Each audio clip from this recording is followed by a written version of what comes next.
sweats and I started perspiring. I tried to ignore it, but I waited too long. The chest pain came as we were driving to the hospital emergency. I felt my life clock begin to tick. I barely survived. There was lots of damage done to my heart. What do I do now? I was lucky. I took a leap of faith and tried a 7-herb formula with hawthorn, garlic, cayenne, and more called Extendivite. Herbs have been used for thousands of years to keep us healthy. If you're not using Extendivite as a preventative supplement, maybe it's time to start. To order, call 1-877-928-8822 or visit heartdrop.com. Extend your life with Extendovite. You're listening to the Republic Broadcasting Network, because you can handle the truth.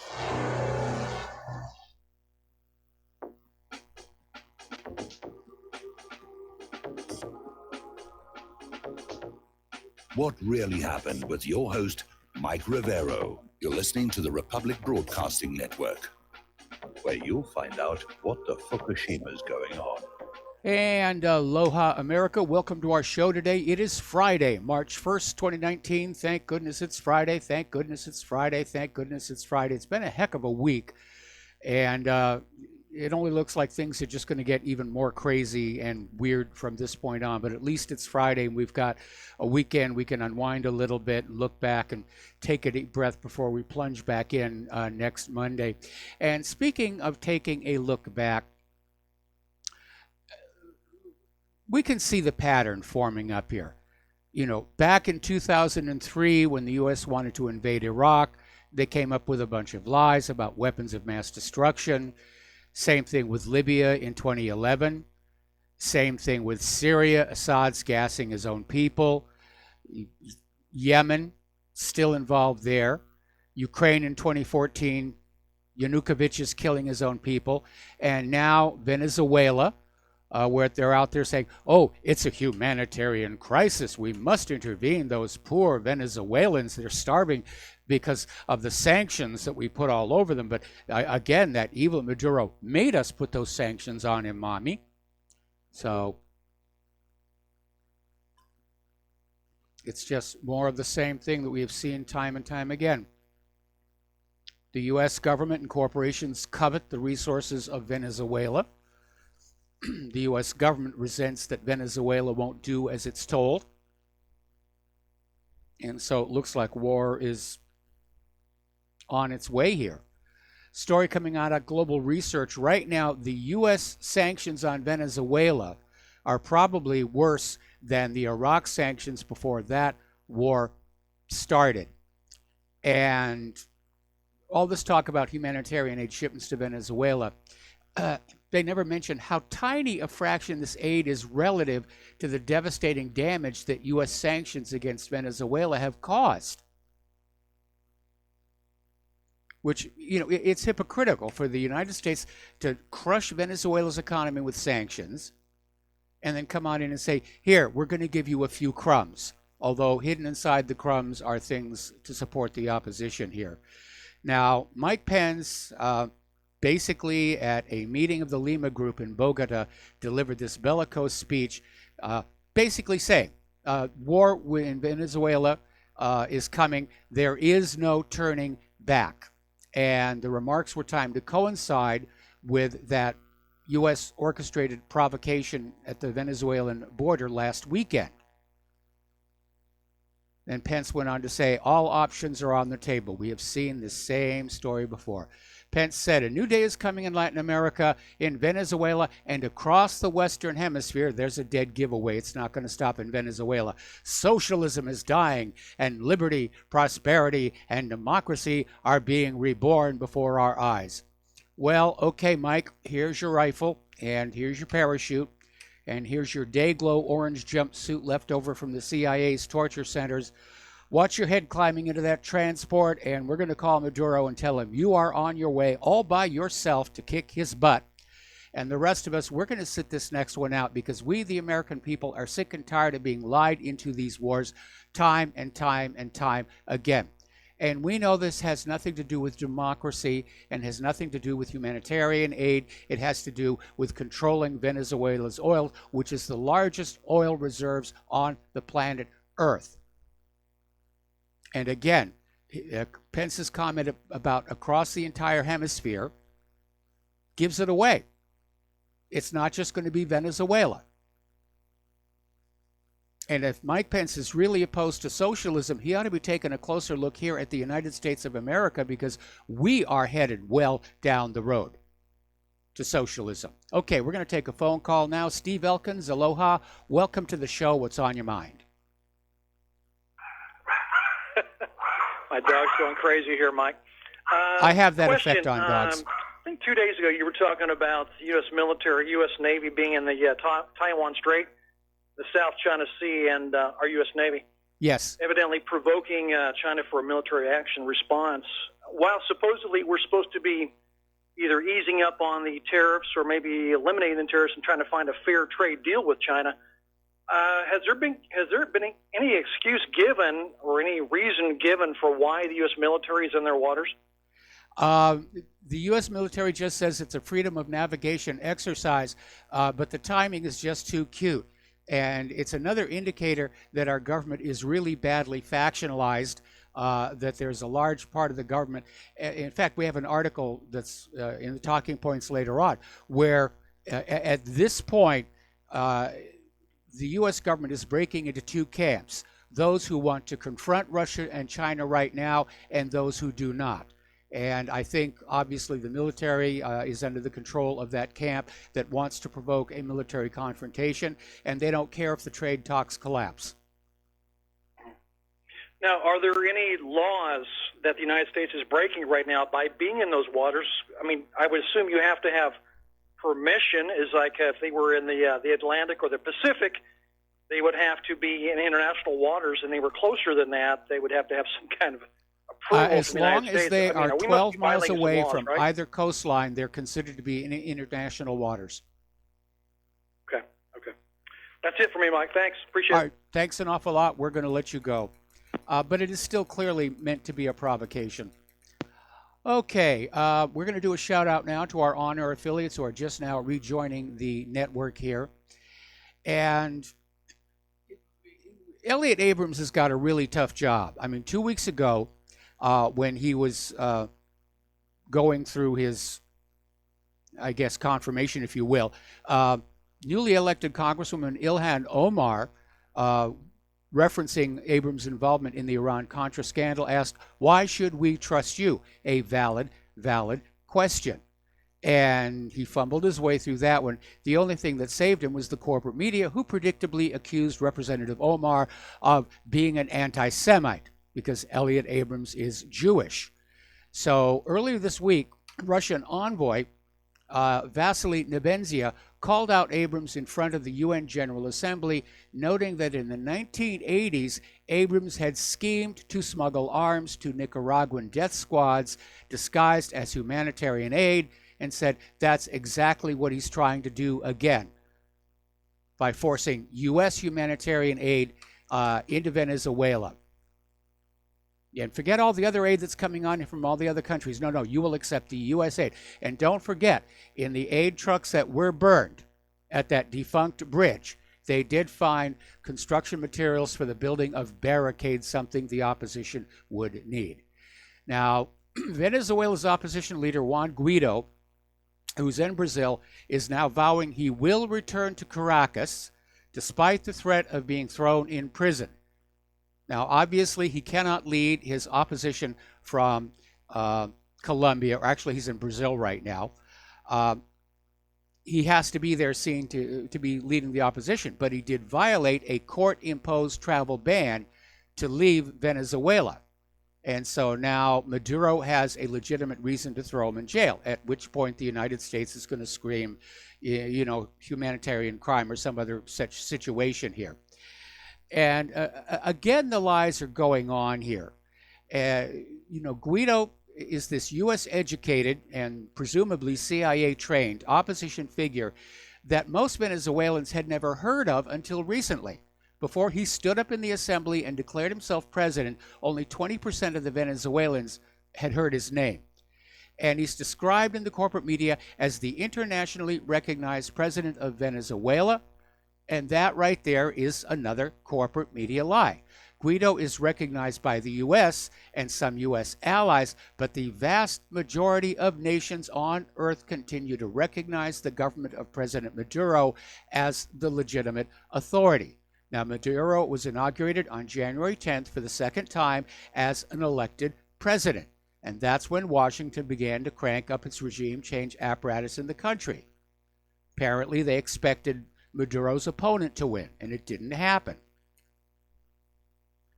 So, Guaido is now contriving this set-piece drama over humanitarian aid, which is misleadingly being reported as blocked by the Maduro government on a single defunct border crossing.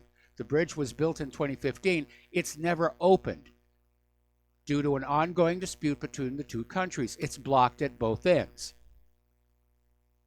The whole thing was staged. From media footage of, Maduro burns the humanitarian aid trucks. Actually, video showed it was the opposition that burned the truck. And the Red Cross went public slamming these people for using the Red Cross logo without permission. Because you're not supposed to use that Red Cross symbol unless the Red Cross says, yes, it's okay, and we'll get involved and we'll help out and we'll be part of what's going on. So it was just set decoration. These trucks were just props here. Now, the U.S. is out there screaming that Venezuela's government is committing human rights abuses, and yet the United States, look at all the human rights abuses it's committing across the Middle East. First and foremost, the torture of all those Iraqis to death to find weapons of mass destruction, which turned out not to exist. Not to mention support for Saudi Arabia and their human rights violations in Yemen. Not to mention support for Israel and their human rights violations in Palestine. So once again, the United States is being incredibly hypocritical. Their double standards are on view for the world to see. Now, Maduro, sensing that this situation is going to continue to escalate, has ordered the European headquarters of the Venezuelan state oil firm PDVSA to be moved to Moscow. And they're closing the Lisbon office. And basically, the decision comes as Venezuela expands energy cooperation with Russia's oil and gas giants Gazprom and Rosneft. So it does make sense. The United States is trying to prevent Venezuela from selling their oil to any place in the U.S. or U.S. allies. So, of course, Maduro is going to turn over to the Russian sphere of influence. Down in Mexico, the Mexicans are protesting in large numbers against the U.S. war on Venezuela and the violation of Latin American independence that it would represent. Anyway, over in Bolivia, Evo Morales said the Haiti Empire is over, which is a daring statement even as the U.S. works to overthrow the government of neighboring Venezuela.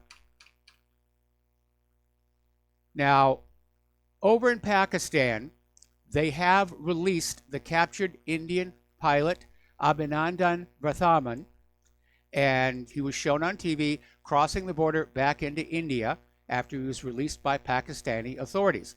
The footage shows him being walked to a heavily guarded border crossing by Pakistan officials. He's handed over peacefully to Indian forces who walk him across the frontier. Then they drive him away in a police car. Now, Pakistan Prime Minister Imran Khan released Abhinandan as a peace gesture. And, of course, Abhinandan received a hero's welcome when he arrived back on Indian soil today.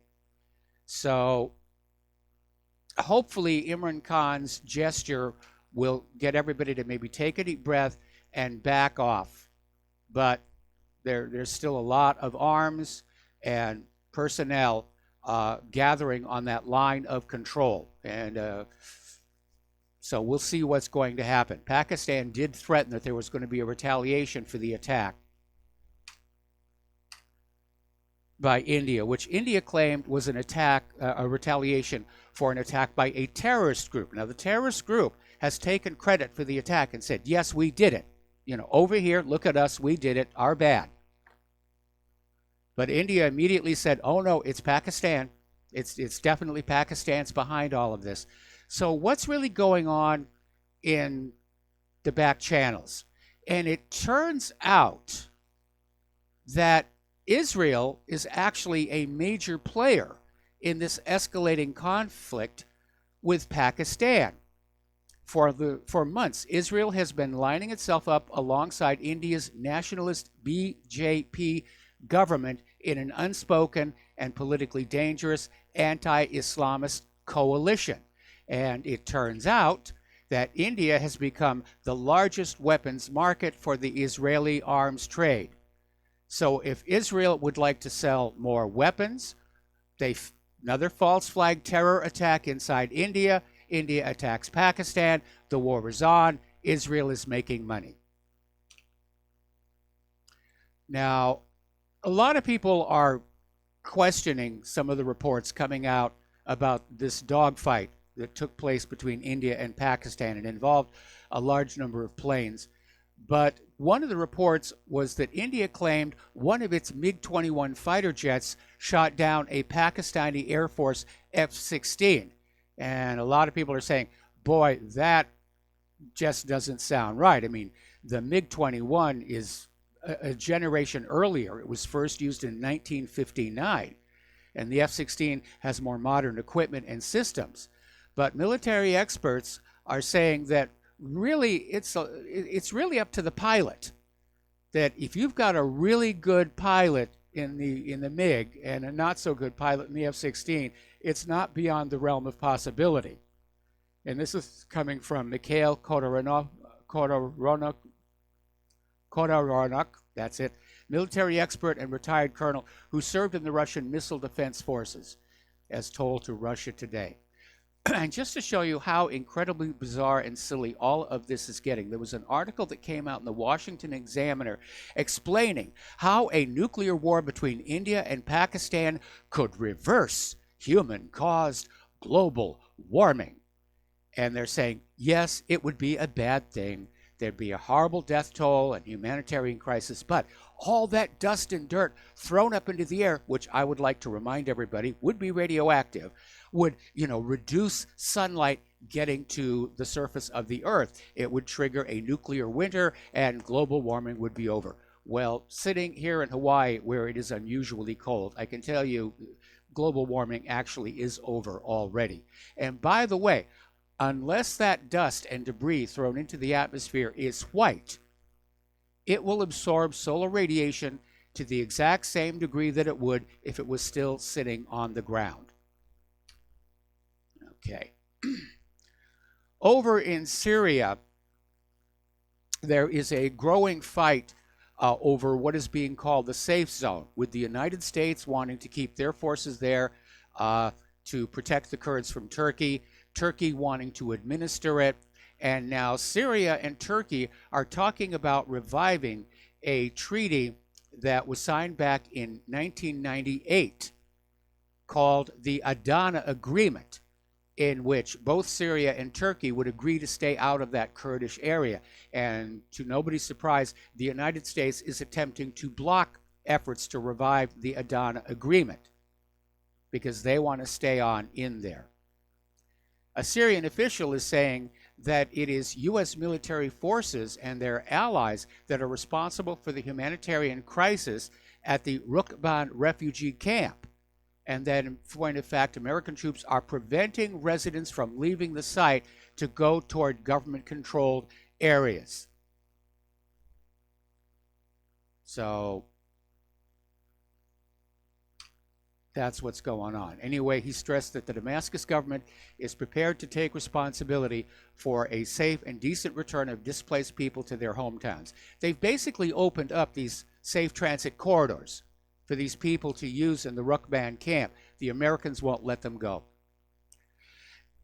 The other day we were talking about this story that had come out about how the United States government had received tens of tons of gold, somewhere between 40 and 50 tons of gold from ISIS in exchange for evacuating them out of high danger areas of Syria. Well, there's been a clarification today. This is coming out of southfront.org. Apparently, it was a less than amicable deal. Apparently, it was the United States idea where they came on in and said, we know you have all this gold that you've been stealing from Syrians in Syria all this time here. Unless you give it to us, we're going to abandon you here and let the Syrian army finish you off. And that's how the deal came on down, and the gold has been flown out on U.S. helicopters along with the ISIS leadership. All right, we got to take a break here for some commercials, words from our sponsors, and we'll be back after these few words.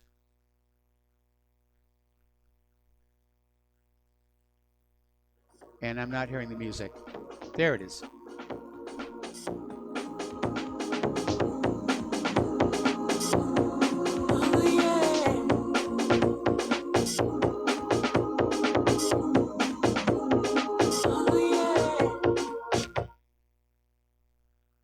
Corporate media dominates the American opinion. Finding independent voices that counter this avalanche is becoming increasingly difficult. With the endless corruption running rampant throughout our government, independent voices are needed more than ever to battle the offensive against our freedoms and liberties. As a listener of RBN, no one understands this concept better than you. Now it's up to you to do your part. The time has come for you to take action and begin broadcasting the truth to hundreds or thousands of people every month. Sound impossible? Quite the contrary. With pointed slogans from LibertyStickers.com, you can reach countless sleeping Americans unaware that they live in a real-life wonderland. LibertyStickers.com has a huge inventory of political bumper stickers and messages that reflect the truth about our government, our politicians, and the future of America. With so many in stock, there's one perfect for you. Visit us today at LibertyStickers.com. Again, that's LibertyStickers.com. Do your part. Your voice is important. Let it be heard.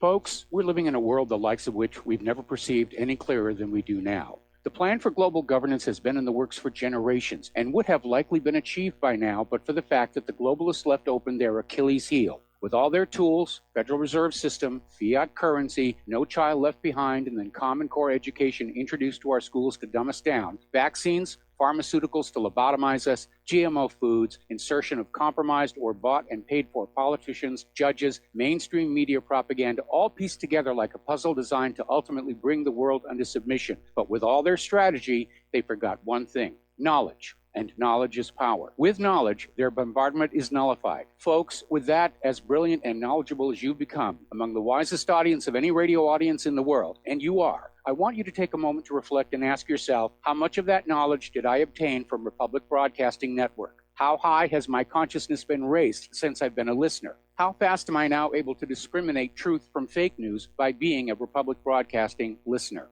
How clear am I now able to see the world since I've been listening to RBN? Ask yourselves those questions, folks. Then ask yourself, what is that knowledge worth to me? Like my morning coffee, how would I survive without it? A voice of truth in a sea of lies. Do we not all need to make sure it survives? Like public broadcasting, we are now finding we can only survive with listener support. Censorship, advertisers being attacked, truth itself being attacked. It's the only way through this. We at Republic Broadcasting humbly ask you to become a supporter. Look at your budget and make a determination of what Republic Broadcasting is worth to you and what you can afford on a monthly basis. Go to republicbroadcasting.org and pledge 20, 30, 40, 50, if possible, 100 a month or more if it's affordable. Click the donate button and become a regular monthly donor. Assure both us and yourself that Republic Broadcasting truth will continue to flow like that morning coffee. The network thanks you. We the people, in order to form a more perfect union, establish justice, ensure domestic tranquility,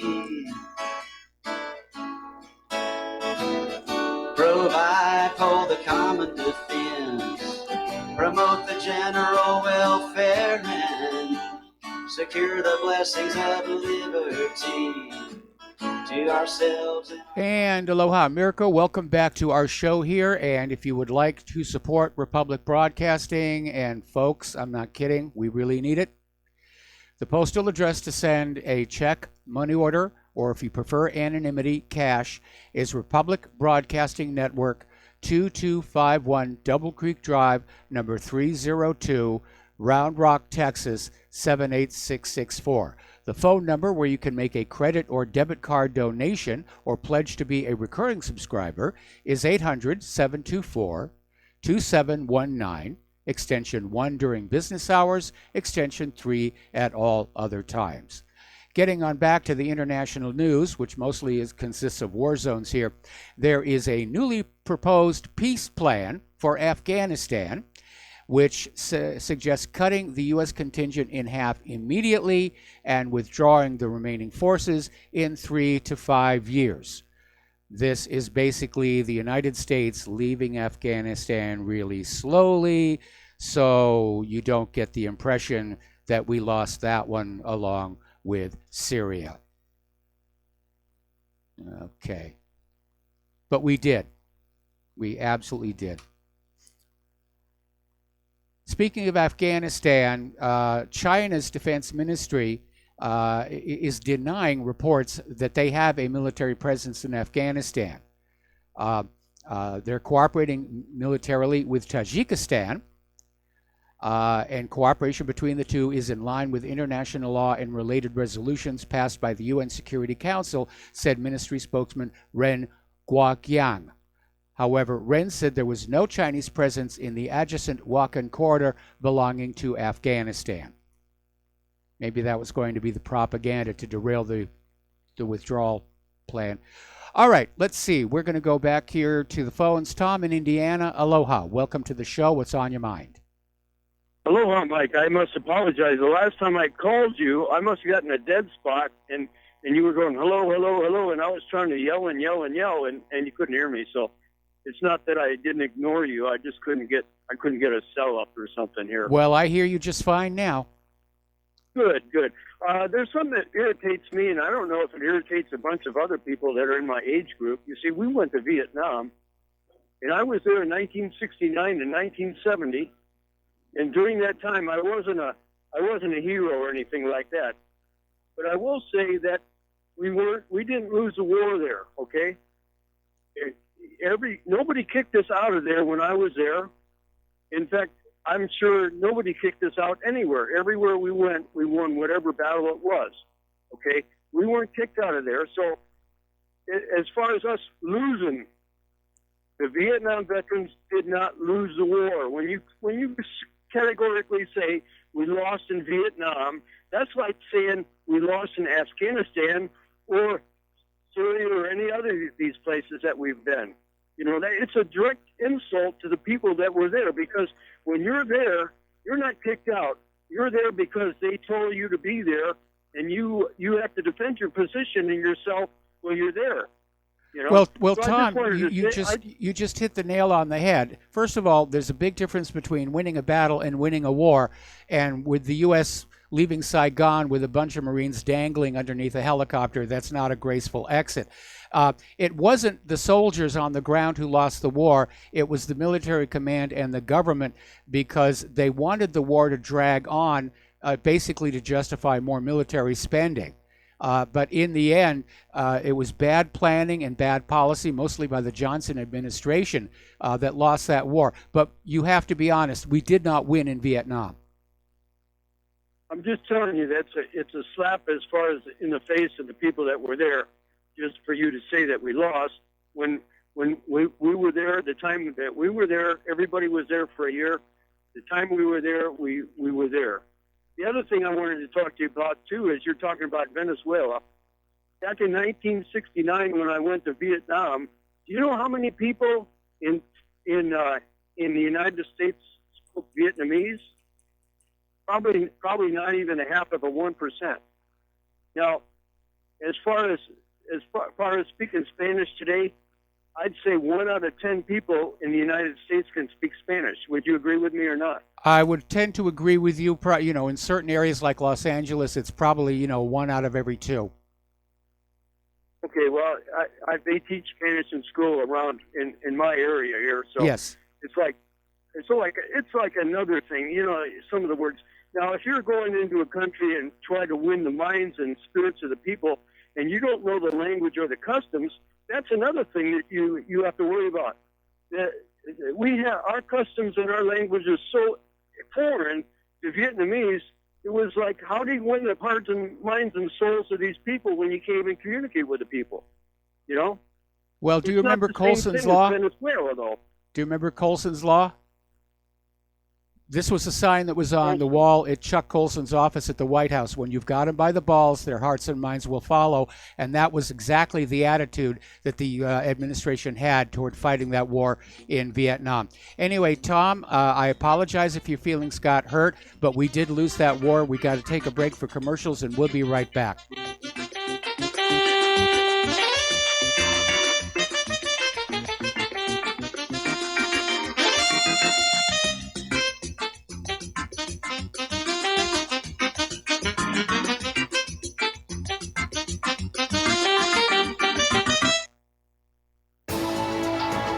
You are tuned in to the Republic Broadcasting Network. Visit our website by going to republicbroadcasting.org.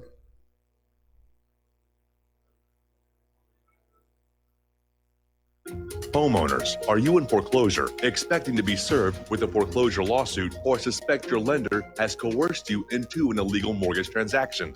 A huge number of mortgages made in the last 10 years have legal issues and are possibly defective. State laws and the U.S. Supreme Court have upheld that defective mortgage documents are grounds for foreclosure defense and for counterclaims in favor of the homeowner. If your mortgage has been sold or assigned since closing the loan, it may be defective and you may be paying the wrong party, and the lender may not have standing or the right to foreclose or collect payments under the law. If you would like to know if your mortgage is legal or not, or know if you are paying the right party, we can help. Our initial consultations are free of charge. We are not attorneys. We are legal researchers and work closely with experienced lawyers who know how to help you find the evidence to help you keep your home. Call toll free 1-855-2-KEEP-IT. That's 1-855-2-KEEP-IT today.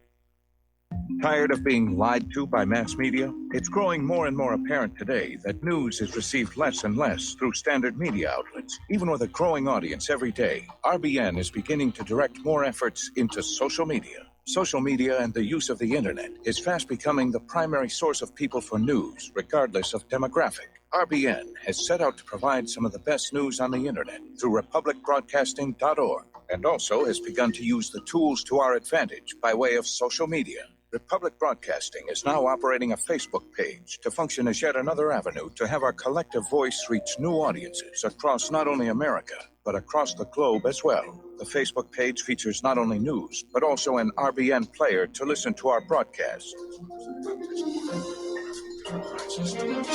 Get involved by visiting facebook.com/Republic Broadcasting and liking our page and share it with your friends and family, because you can handle the truth. Without the right accessories, any guy can be off the mark. Whether you've invested thousands in your arsenal or you own a single trusted firearm, a visit to AROutfitting.com is in order. It's one of the finest online selections of tactical optics and AR parts and add-ons, like EOTech, quick target acquisition with no peripheral loss. Browse the full range of Nikon scopes and binoculars. AROutfitting.com can illuminate your world with Streamlight gun-mounted lights from keychain to large handhelds up to 1,100 lumens. Find some stability with Battenfield tactical bipods. AirOutfitting.com has CMMG gun parts, barrels, assemblies, handguards, part kits, and more, plus mag-full clips and magazines. I know I've got you excited, so take a breath. Head to AirOutfitting.com. The site's super easy to navigate and features a ton of technical info, including links to manuals. We also welcome vendor and manufacturer inquiries. Remember, if you don't see it, we can get it at AirOutfitting.com.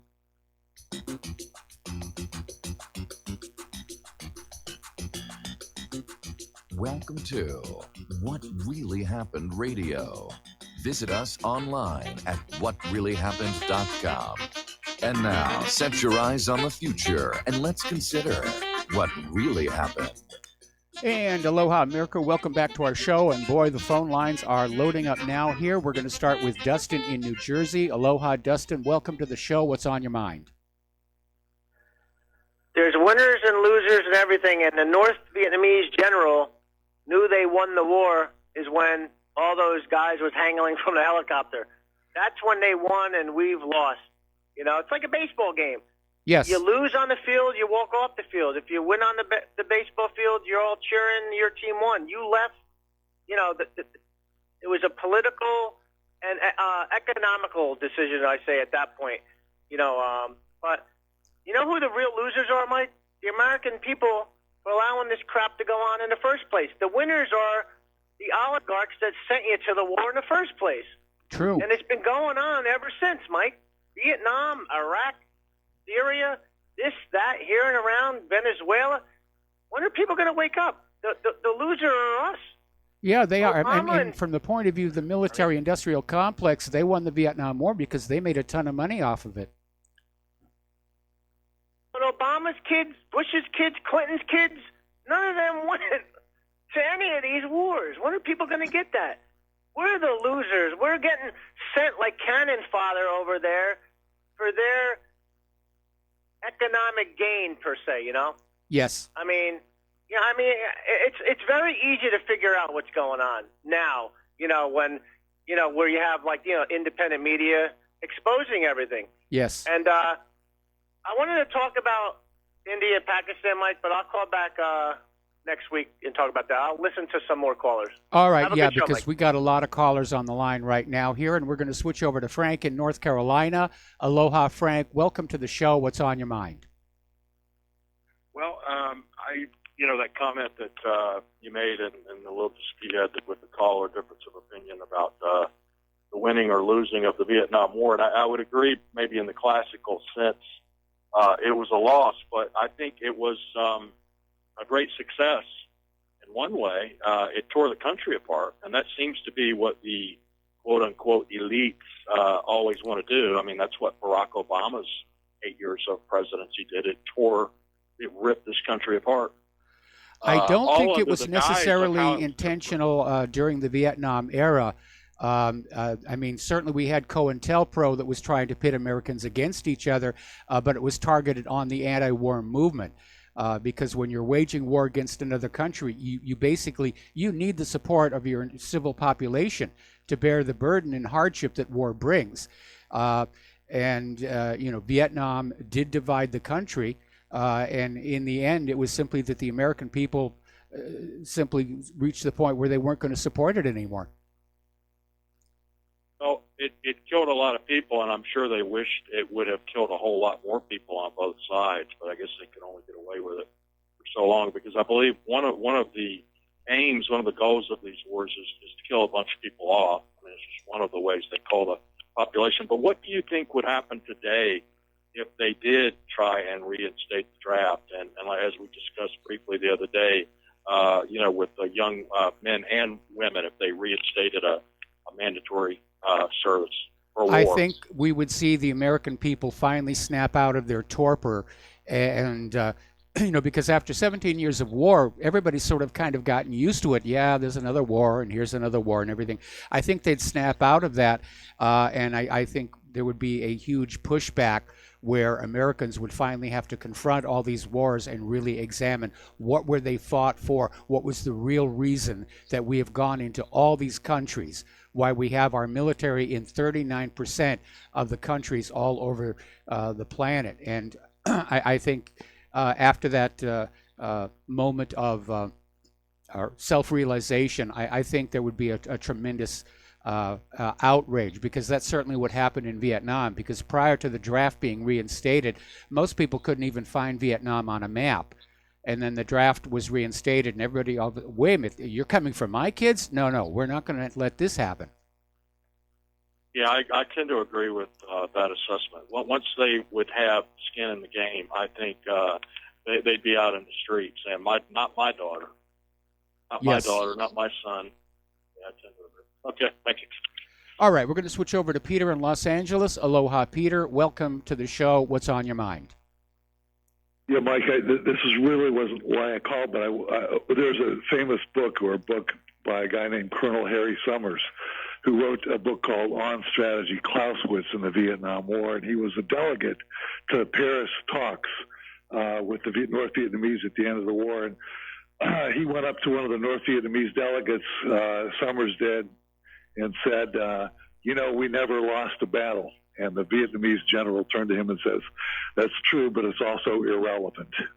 But at any rate, the reason why I'm calling is, and I sent you this article, Mike, there's what the anti-Semitism thing with Labour Party in England. Oh, right? yes. And some of the Labour Party people are starting to sort of fight back the way they ought to.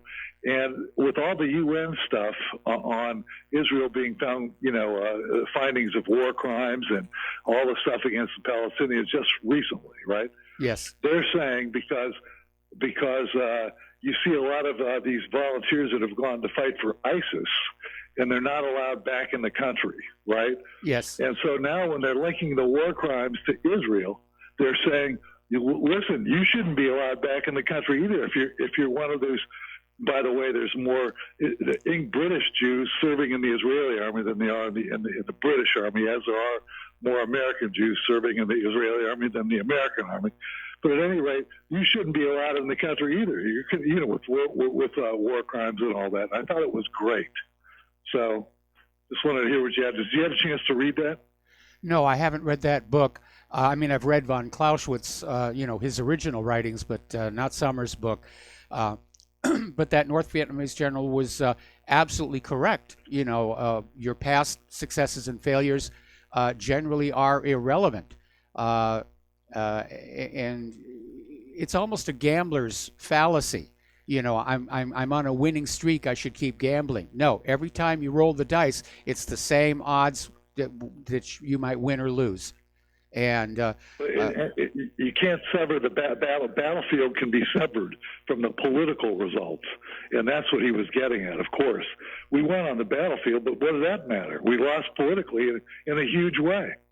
So, again, in the classical sense, everybody else was right as well. In the classical sense, the U.S. had to leave Vietnam. As part of the Paris Peace Accords, the U.S. was supposed to pay something like $15 billion in reparations to Vietnam.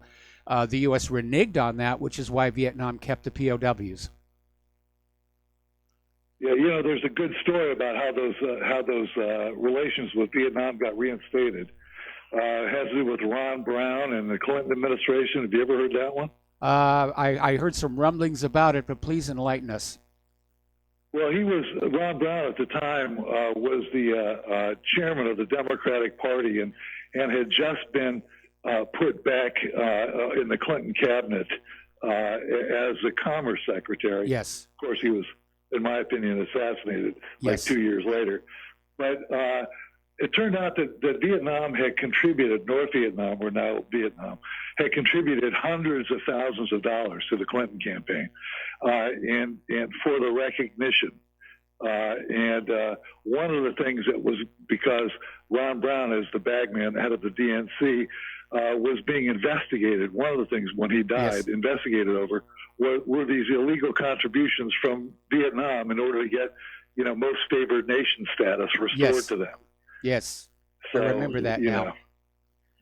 And I remember Ron Mike, Brown saying that he about, would not go down alone, which ultimately he didn't, but not in the way that he meant.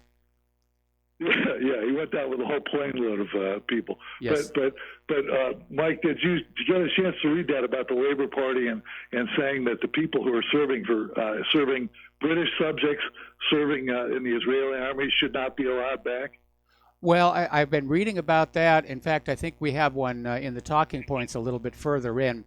Now, I don't know what the laws are for Great Britain, but I believe here in the United States of America that if you travel to a foreign country and serve in their military, it can cost you your citizenship. Yes, and wouldn't it be great since we can now tie this terrorism charge and these war crimes to the Israeli army, now that the UN is saying that, if people like Rahm Emanuel, who did that, and Jeffrey Goldberg of National Review, and some of these people were actually held to account for their disloyalty to let's just say, their more favored loyalty to Israel than the United States. Yeah, Yeah, they should be. Well, right now we're seeing a propaganda push to basically say that this idea of dual loyalty is just another anti-Semitic canard, that it doesn't really exist, that, American Jews are loyal to America, which, again, actions speak a lot louder than words. I just sent you another one on that about a half an hour ago. So it's off Mondoweiss that American Jews are saying, oh, yes, there is a problem with American Jews. Some of them Yes. are saying there is a problem with dual loyalty. Yes. So anyways, I posted that. That's it for me, Mike. Yeah, okay. Thanks a lot. I did post that. And we're going to switch on over to Al in Canada. Aloha. Welcome to the show. What's on your mind? Hey, Mike. A lot of interesting information just came out in the last 15 minutes. I'm going to play devil's advocate here, and I'm curious as to why you didn't ask that Vietnam vet, Tom, I believe his name was. Yes. What he was told, the reason he was there, because he sounded kind of what's the word I'm looking for? Disillusioned, maybe a little bit. Yes. You know what I'm saying? Like, I don't want to take anything away from the guy, but obviously he might have been lied to, and he still believes the lies. That very well could be the case here. And I got an email just now from saying nobody wants to be on the losing side. And I understand exactly, how that works. But again, in the classic view, the United States did not win that war, just like we never won in Korea. And that's the reality. And it's not meant to be a slap in the face of those who put on the uniform and actually did the fighting. They're as much a victim of the war as anybody else. But in the case of Vietnam, it was mismanaged from the get-go. And it dragged on too long until the point where public support for it collapsed.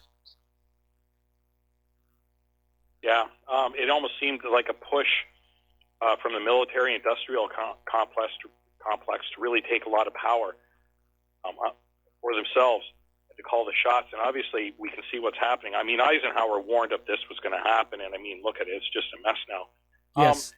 I'm going to let you go in a sec, but what Peter was saying about these people that are not allowed home, that went to fight for ISIS. I mean, we have to remember that who created these people, number one, and number two, with all the crapola that's going on up here in Canada with Trudeau, you know what? He'll take them.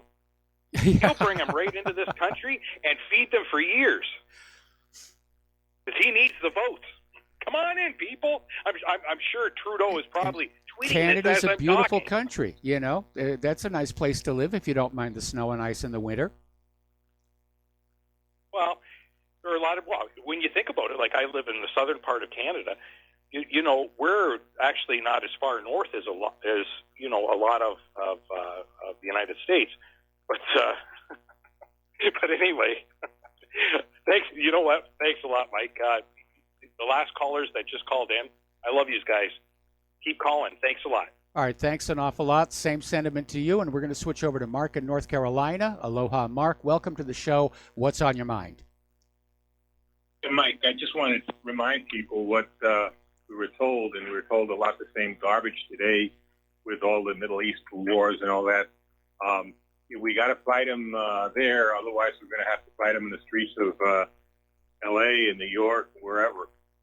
Total garbage. You look at Vietnam today; they're a bustling country, same communist government that we were saying were so evil at the time, and they're actually even asking us for help against China, which I don't think we should be involved in. I think we should get out of these places, stay out. We lost 58,000 American soldiers in Vietnam. I don't know, probably hundreds of thousands were wounded. Many people messed up in the head. The years after that, even today, you still see homeless people in the streets, veterans that are from the Vietnam era. So I mean, this is what this cost us. We should understand. We didn't lose a war, for instance. They didn't just conquer us.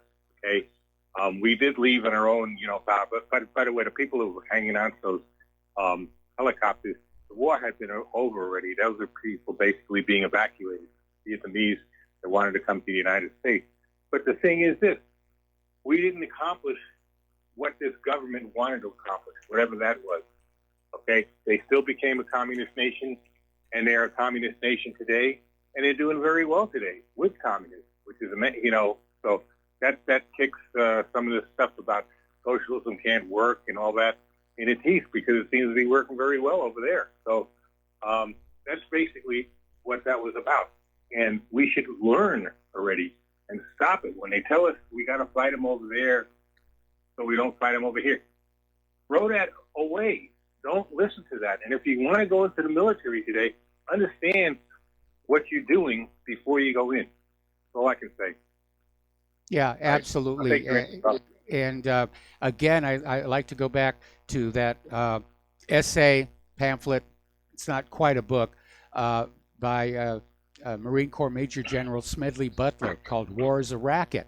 And this is a guy who enlisted, rose through the ranks, became a major general, was in charge of Marine training, was well respected, and followed his orders. And then when he retired and took off the stars, and he sat down and he said, "This is really what's going on. We were out here fighting these wars for American corporate interests and banks, and that's really what it was all about. And we were trading the lives of all these kids to make these corporations and banks richer." And that's still going on to this very day. Yeah, I really 100%. Smedley Butler was a hero. Unfortunately, a lot of people don't know who he is today when they mention him. Well, his name kind of got buried in the aftermath of that failed coup d'etat against Franklin Roosevelt, because he was very famous in his own day. But after he blew the whistle to Congress, the whole affair was hushed up and covered up, and he sort of became the third rail. And nobody wanted to talk about him or mention him in the media anymore. Anyway, listen, Mark, we got to let you go. We got to take another break for commercials, and we'll be back after these few words from our sponsors.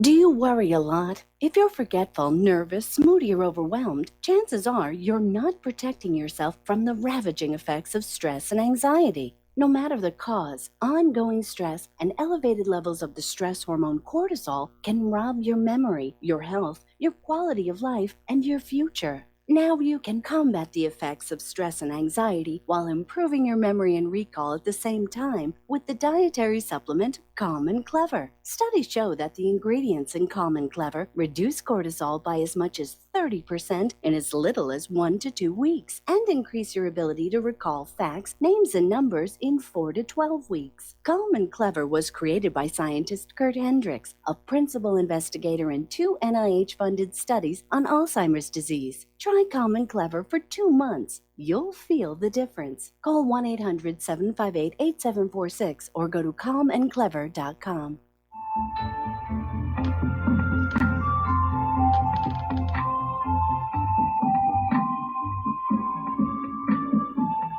Do you know there is an ongoing war right here in America? Are you aware that U.S. citizens have been classified as enemies of the state since 1933? Have you recognized that our entire government is really a vast network of interlocking corporations engaged in commerce? Look up Title 28, Section 3002. Tune in to In Defense of Humanity on Saturday nights at 7 p.m. Central Time. Find out what's really going on and learn how to protect yourself and your family as flesh and blood men and women living in a corporate reality.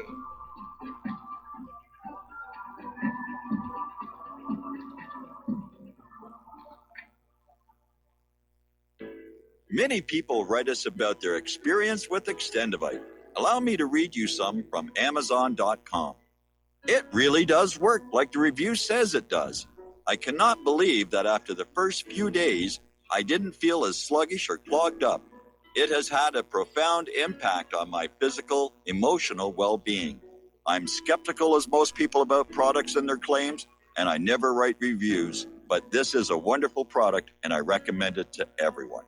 Great product. It has brought my blood pressure from the mid 150s over the 80s to the mid 130s over mid 80s, along with diet and exercise in just the past couple of months. Excellent. Thank you, David.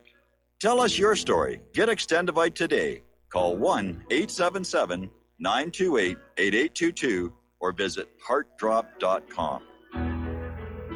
Extend your life with Extendovite. Some are maxed out all their credit cards. Some are working 2 jobs and living in cars. Minimum wage won't pay for a roof, won't pay for a drink. If you gotta have proof, just try it yourself, Mr. CEO. See how far 5.15 an hour will go. Take a part-time job at one of your stores. I bet you can't make it here anymore.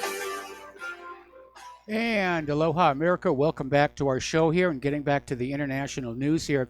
Apparently over in Great Britain, they had planned to close 5 military bases.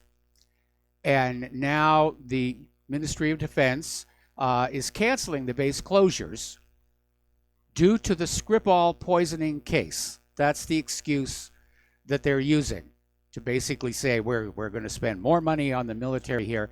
And they're saying it's a clear-eyed assessment of the rapidly changing threats following the Salisbury Novichok attacks. So apparently Britain is following a 5-year plan to update 33 key military sites across Great Britain. Meanwhile, Philippine officials say that a proposal to re-examine a 1951 mutual defense treaty between Washington and Manila and territorial conflicts in the South China Sea are likely to be discussed during a visit by Secretary of State Mike Pompeo. Defense Secretary Delfin Lorenzana will meet a Pentagon official next month before formal talks begin on reviewing the treaty, which calls on the allies to come to each other's defense against an external attack. So already they're starting to lay the paperwork treaty grid, if you will, for a war here in the Pacific, which does not make me very happy at all. There is a report that came out of SRBin.info basically predicting that there's going to be a war in the Balkans this year. And this supposedly is coming from a leak from U.S. intelligence. And, of course, they're putting the blame on Vladimir Putin. Oh, that evil, evil, evil Vladimir Putin here. NATO Secretary General Jens Stoltenberg has come on out and said that the alliance's enlargement to the east should not be seen as a provocation against Russia, and says that the concept of spheres of influence, really, it's outdated. It should be left behind. It's just, you know, we're trying to get more members of our club. You know, it's like a book club or a coffee clutch. We're just welcoming more members in, and that really shouldn't be, Russia shouldn't be nervous about that at all. You know, meanwhile, NATO is stepping up its naval presence in the Black Sea. Now, the whole issue about NATO expanding eastward goes back to the collapse of the former Soviet Union, at which point NATO, and especially the United States, made a promise NATO would not expand any further eastward than it already was, which was basically the eastern border of Germany. And, of course, immediately proceeded to break that promise. And that's why Russia is nervous. And for Stoltenberg to come on out and make this statement shows that he knows Russia sees this as a provocation.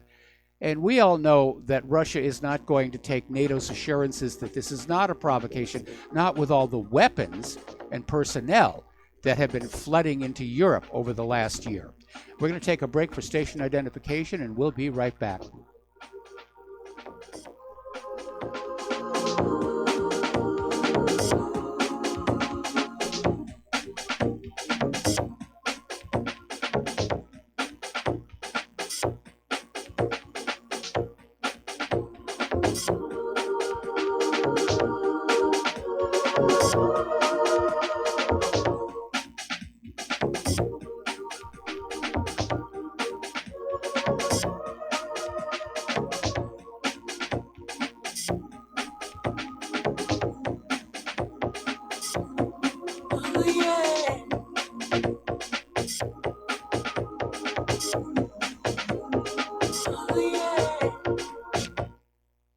Corporate media dominates the American opinion. Finding independent voices that counter this avalanche is becoming increasingly difficult. With the endless corruption running rampant throughout our government, independent voices are needed more than ever to battle the offensive against our freedoms and liberties. As a listener of RBN, no one understands this concept better than you.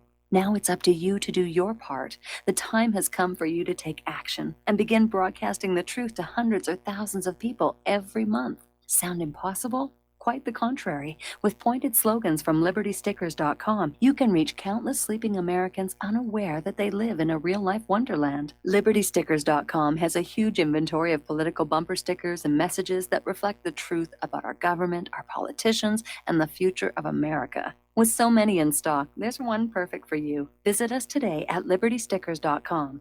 Again, that's LibertyStickers.com. Do your part. Your voice is important. Let it be heard. You're listening to Republic Broadcasting Network because you can handle the truth.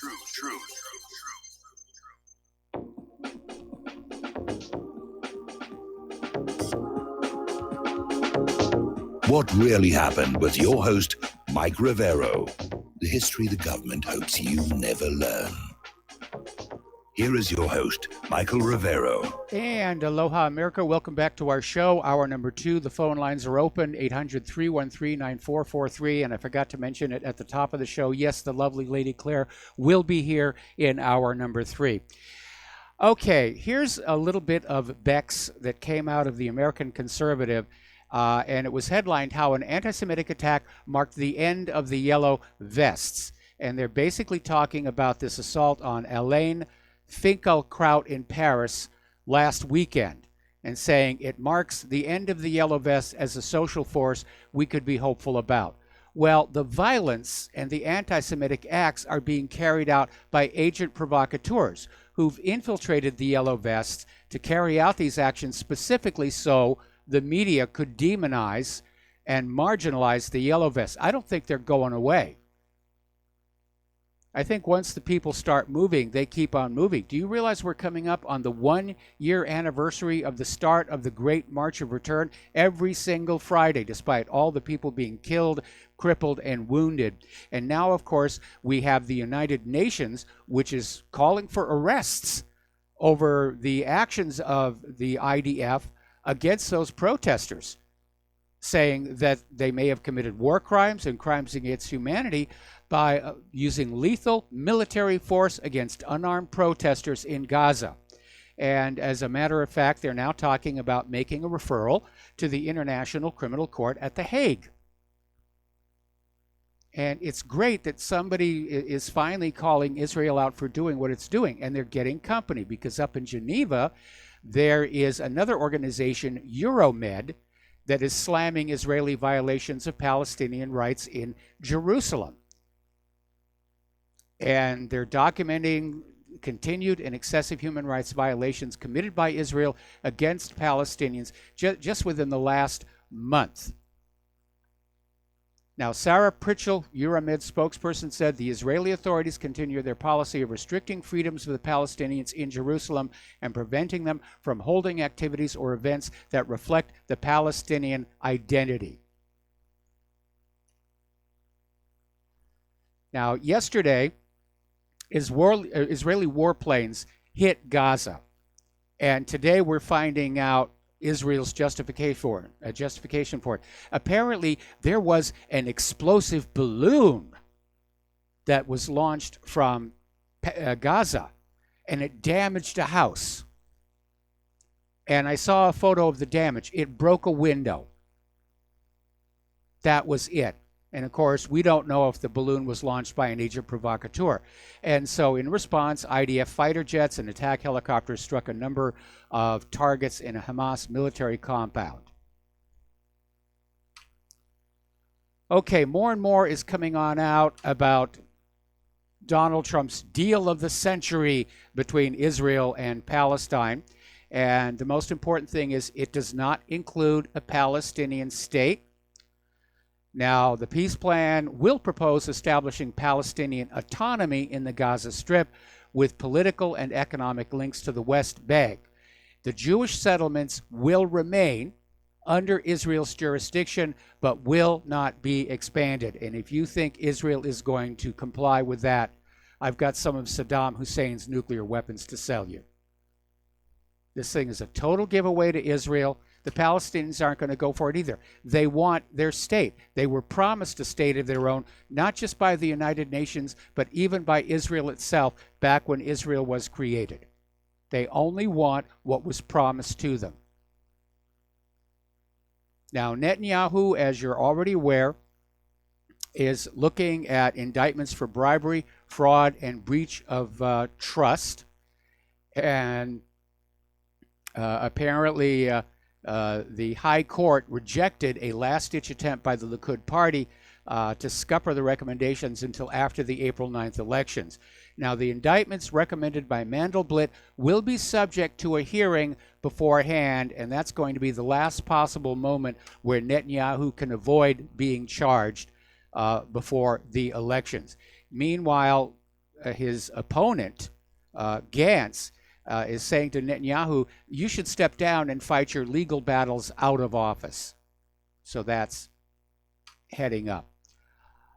Okay, over in Arkansas, there is a small local newspaper, the Arkansas Times, and they have been getting these letters from the state of Arkansas demanding that the newspaper sign a pledge not to boycott Israel or forfeit all state advertising. And this, of course, came out of this law that was passed in 2017 by the GOP-controlled legislature, and it requires any company entering into a contract with a public entity to certify it is not currently engaged in and agrees for the duration of the contract not to engage in a boycott of Israel. And this Arkansas Times basically ignored it because they were busy producing a newspaper. But then the University of Arkansas system began to enforce the law and said that unless they signed that anti-boycott pledge, they would not continue running advertisements for the University of Arkansas Pulaski Technical College. So the Arkansas Times looked at the law and said they had to sign the pledge. They could continue to do business without signing the pledge as long as they accepted a 20% cut on our ad rates. Well, the Arkansas Times, to their credit, is going to court on First Amendment grounds, saying it's none of the state's business what political beliefs they hold. And the Arkansas Times is saying, we have no editorial position on Israel and Palestine. We report on Arkansas. We're a local paper. And opinions about Israel-Palestine vary throughout the office, but it's all our own personal business here. And so the editor came on out and said, this law is a rabbit hole our country does not need to go down. Since when do American citizens have to pledge to act in the interest of a foreign power to do business with their own government? Since when does the state of Arkansas punish its own taxpayers in an effort to assist a foreign government with its domestic policy? And so they're going to court. And it's about time. All right, we're going to do a shout out now to our on-air affiliates who are just now rejoining our network. Americans for Peace Now, which is an American nonprofit, has launched a petition drive calling for the American Israel Public Affairs Committee, AIPAC, to disinvite Prime Minister Benjamin Netanyahu from its March conference. It's a nice symbol. No way it's going to happen. Netanyahu has star power. AIPAC's going to have him up on that stage, holding up cartoon bombs and screaming about Iran and frothing at the mouth here. Looking at North Korea and the recently failed summit, Nancy Pelosi is happy that Trump walked away, and she's happy because Kim Jong-un would not agree to total denuclearization before the sanctions were removed. Remember, I said that was the impasse. Kim Jong-un wanted things to happen together in parallel. The U.S. attitude is, give us everything we want first, then maybe we'll do something nice for you. And as a matter of fact, to be accurate, North Korea had offered to shut down 2 of its isotope processing plants. in exchange for the reduction in sanctions. Now, I understand that South Korea has just canceled a military exercise with the United States. Congressman Tom Cole also supported the president's decision to walk away from the North Korean summit, and went on to say that there's no question that America's engagement with North Korea has made the world a safer place. Since talks with the North Korean regime began, there have been no signs of nuclear testing or missile launches. Moreover, the remains of American soldiers lost during the Korean War have been repatriated and American hostages returned. This would not have happened had President Trump not engaged with the North Koreans. Well, there are other reactions out there. Senator Lindsey Graham is already out there rattling the sabers at North Korea just the day after the summit went down, and he's out there saying it's time to end the nuclear threat. Lindsey Graham apparently does not like peace, and he's ready to go to war. There's something to keep in mind, though. North Korea may have stopped missile testing, and they may have stopped building nuclear bombs. But that should not be taken to mean that they don't have nuclear bombs and the missiles with which to use them. And I hope Lindsey Graham will keep that in mind before he talks about invading North Korea. Because North Korea's missiles may not be able to reach the U.S. mainland, but they can reach Alaska, and they can reach your humble host right here. South Korea has offered to step on in and mediate between the U.S. and North Korea to try and get the talks back on track. But I'm in agreement with some of our intelligence estimates. Ultimately, Kim Jong-un isn't going to give up his nuclear arsenal. He's looking at what the U.S. is getting ready to do in Venezuela, and he knows that the U.S. plans on doing that to the entire world, and ultimately his country here. And no sooner had the second summit collapsed than this mystery group nobody's ever heard of before, the Chiolima Civil Defense, has declared itself North Korea's government in exile while denouncing the government of Kim Jong-un as an illegitimate regime. And they issued a video statement Friday. It was a video of a woman dressed in a traditional black and white hanbok. Her face was blurred out, reading the group's manifesto. So here we have already, we have a government in exile. And no doubt the United States is now going to say, we recognize this group as the legitimate government of North Korea. And they're going to push for regime change over there. How crazy it is coming. Now, I referred to this a little bit earlier in the show on a phone call. There is a meaningful debate that is starting to emerge over just what America's role in the world actually is. Now, politicians and analysts are finally admitting that long-standing mistakes have brought the United States to an uncertain moment, and they are concluding that the bipartisan consensus forged back in the 1990s, in which the United States towered over the world and, at hopefully low cost, sought to remake it in America's image, has failed and cannot be revived. Well, it's great that they're realizing that, because it has failed. But at this point, we're seeing the political system split into two camps. One camp holds the United States made a mistake by coddling China and Russia, and urges a new competition / confrontation against these great power rivals. The other camp says the United States has been too belligerent and ambitious around the world, and says it's time to enter a period of restraint rather than crusade against grand enemies and military peers. Obviously, I'm in that second camp. Back in 2014, the United States imposed a moratorium on experiments to weaponize some of the world's most lethal viruses by making them transmissible by air. And they imposed the moratorium because of the obvious concerns a laboratory mistake could spark a global pandemic. Now, anytime you're studying infectious diseases, there's a safety risk. You know, BSL-1, BSL-2, BSL-3, and BSL-4 being the most. But these proposed experiments intended to create highly contagious flu virus that could spread among humans. And the government concluded the work should not go on. Well, apparently, the U.S. government has had a change of heart.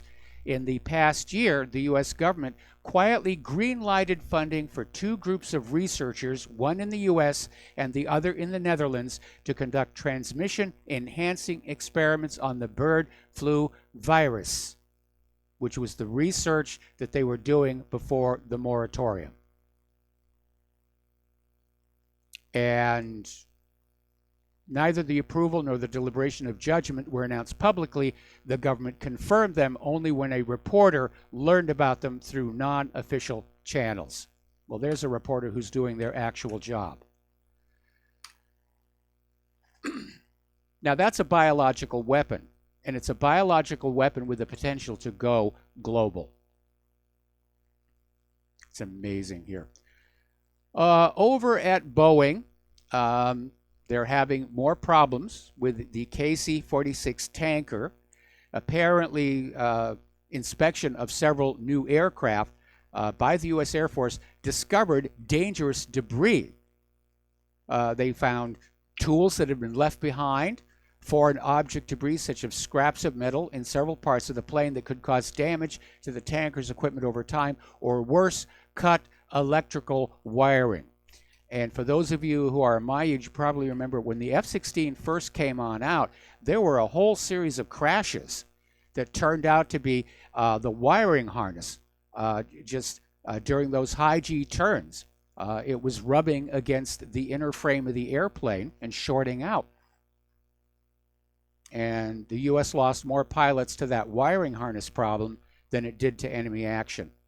Turning to the domestic political scene. Everyone's still talking about Michael Cohen's stellar performance before the Congressional Committee, in which he delivered basically nothing of any real substance, other than character assassination and smears. Trump is a racist, Trump is a con man, Trump is a cheat, Trump passes gas in the White House elevator, whatever it was he was saying. But apparently, in the middle of his testimony, and remember, this guy is going to jail for 3 years for, among other things, perjury, lying to Congress. And now it's come on out, he lied again. And one of the lies that came on out was that he claimed he never wanted to work in the White House, which was basically shot down by CNN's Jake Tapper, saying there was absolutely no question that Cohen was angling for a job at the White House. Now, that's pretty minor, and I'm not really concerned about that one. But apparently, he lied also regarding the WikiLeaks dump of emails, because he testified this week that Roger Stone told Trump that he, Stone, spoke to WikiLeaks head Julian Assange, who said the dump was forthcoming. But Roger Stone has denied it. So has Julian Assange. And according to the Washington Post, in a text message, Stone said Mr. Cohen's statement simply is not true. And again, Assange denied it. And the organization had already disclosed more than 30,000 of the emails before the conversation claims he heard. So he may be in trouble for that one. He also claimed he had not defrauded a bank, and yet that's one of the crimes he pled guilty to. So apparently he's being referred to the Department of Justice for alleged perjury yet again. So he may be in jail for more than 3 years. The guy apparently can't help himself.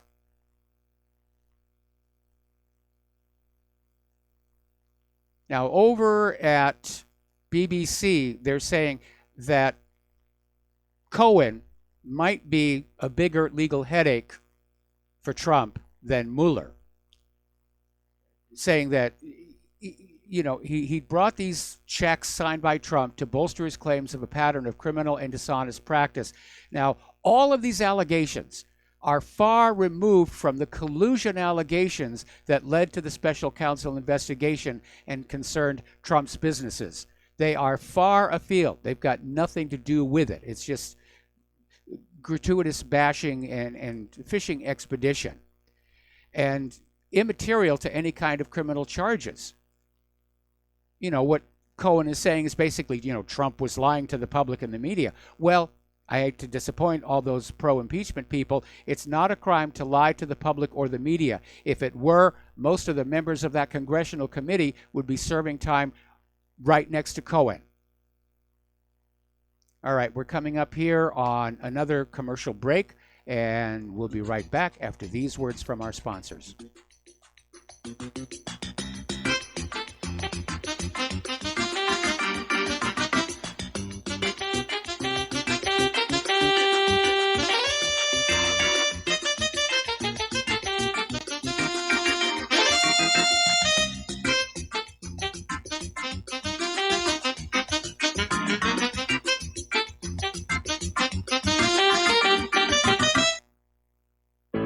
Many people tell us about their experience with Extendivite. Just listen to what Glenn has to say. Prior to taking it, I had diabetic neuropathy. The Extendivite reduced that significantly. Acid reflux was reduced.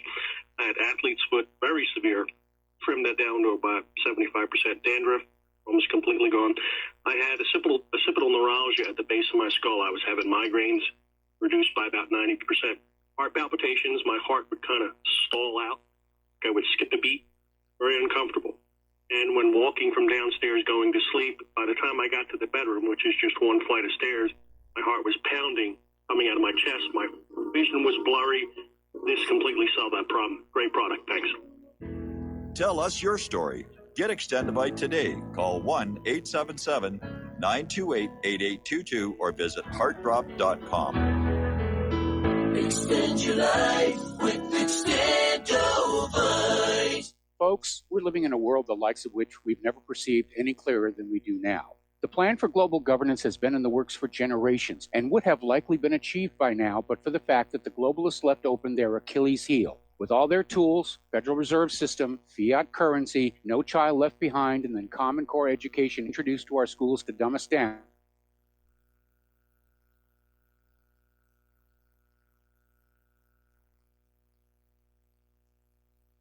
began to all piece together like a puzzle designed to ultimately bring the world under submission. But with all their strategy, they forgot one thing: knowledge. And knowledge is power. With knowledge, their bombardment is nullified. Folks, with that, as brilliant and knowledgeable as you've become, among the wisest audience of any radio audience in the world, and you are, I want you to take a moment to reflect and ask yourself, how much of that knowledge did I obtain from Republic Broadcasting Network? How high has my consciousness been raised since I've been a listener? How fast am I now able to discriminate truth from fake news by being a Republic Broadcasting listener? How clear am I now able to see the world since I've been listening to RBN? Ask yourselves those questions, folks. Then ask yourself, what is that knowledge worth to me? Like my morning coffee, how would I survive without it?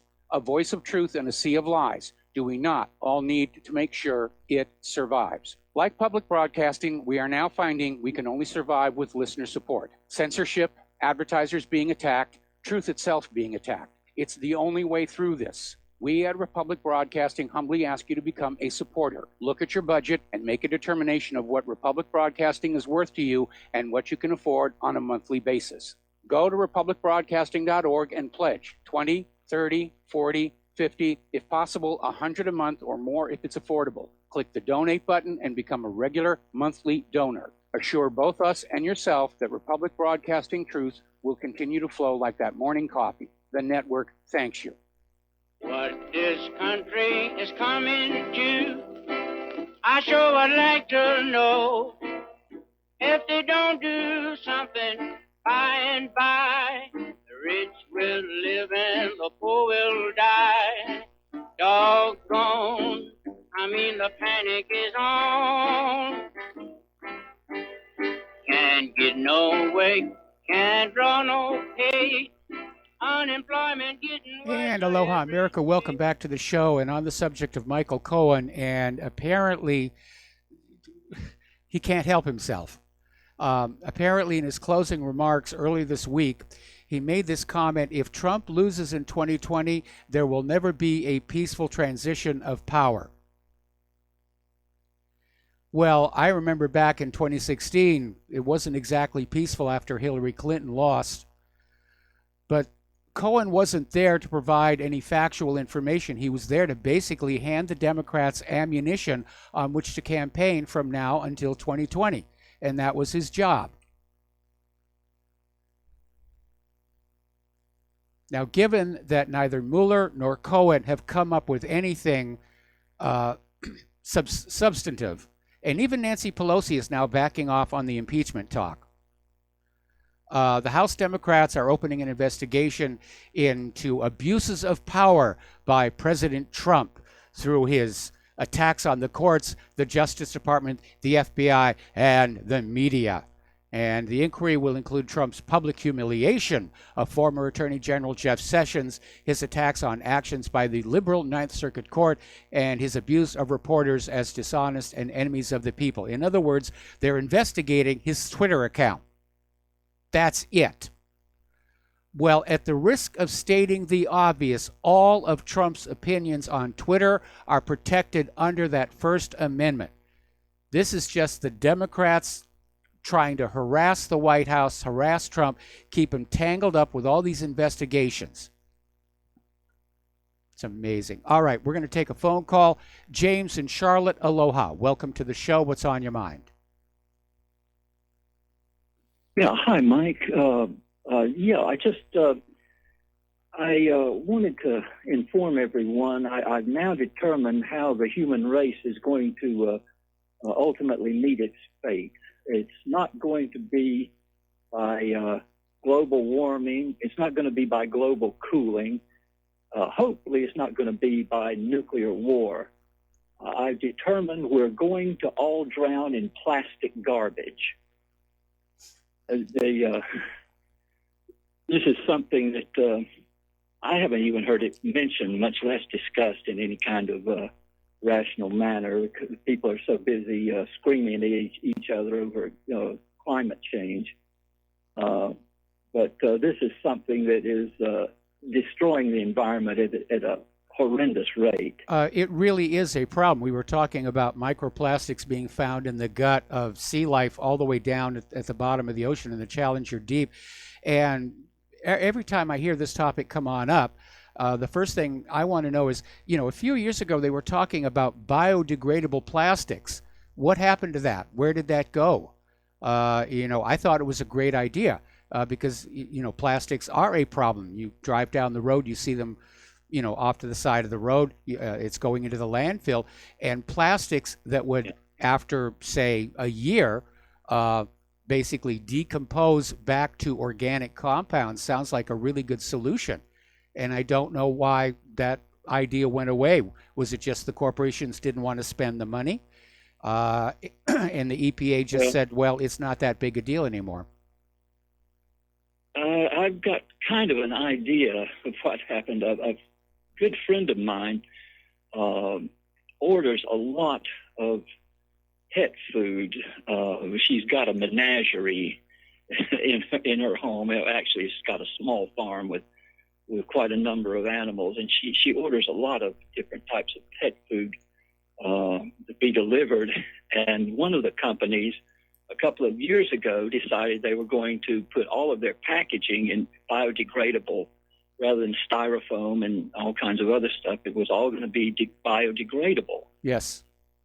But then later they came out with a statement that they were rescinding that. They weren't. They've decided, no, we've got another corporate decision that we can't do it. We're going back to the petrochemicals, the styrofoam, and the other stuff. And I've got an idea that they got hammered by the oil lobby. It may well be. It may well be. Now, when I was a kid growing up in farming country, all of the feed that we got came in cloth sacks, and in the larger sacks, they would actually have patterns for children's clothing. So when you were done feeding the animals, you could actually cut this cloth up and take it to a sewing machine and make a little frock for your little kinter.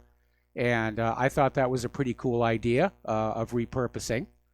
But I think it's just corporate greed here. So if you want to point at a villain for while the environment is being destroyed, it's corporate greed. And that, of course, is why we were all told the government, and especially the Environmental Protection Agency, was going to make sure the corporations weren't destroying our environment in their quest for more money. And obviously that is an area in which the government has been a total failure. Anyway, listen, James, thank you for the phone call. We got to take another break for commercials, and we'll be right back.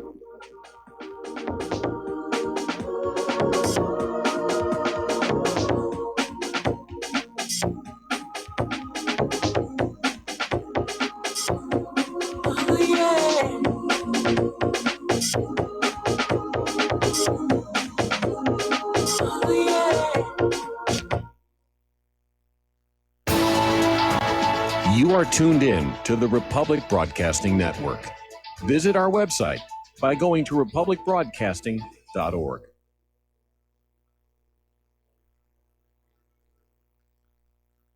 Homeowners, if your lender has gone out of business or sold your transaction to another lender or servicer, you may be the victim of a wrongful foreclosure, resulting in the loss of your home. If you've already lost your home, are in foreclosure, or even in good standing, you can challenge the mortgage transaction's illegal issue, and your property can be restored to you, and your foreclosure can be stopped or reversed, and the mortgage transaction declared unenforceable. State laws, U.S. title codes, the Uniform Commercial Codes, and U.S. Supreme Court rulings have upheld that defective mortgage documentations can reverse or stop foreclosures and enforce property title claims in favor of the homeowner. We are having successes in stopping the process of foreclosure, the enforcement of the foreclosure judgments, the sale of property, and evictions after the sale. We are not attorneys, and we don't give legal advice. We are a professional team of legal researchers, providing forensic mortgage audits and expert witnesses. We have the knowledge to produce the evidence and enforce laws regarding your legal issues. We've been in business for 12 years without a complaint. Consultations are free, and we provide a free title search to confirm if your mortgage has legal defects. Please call 855-253-3748. 855, the number 2, keep it today.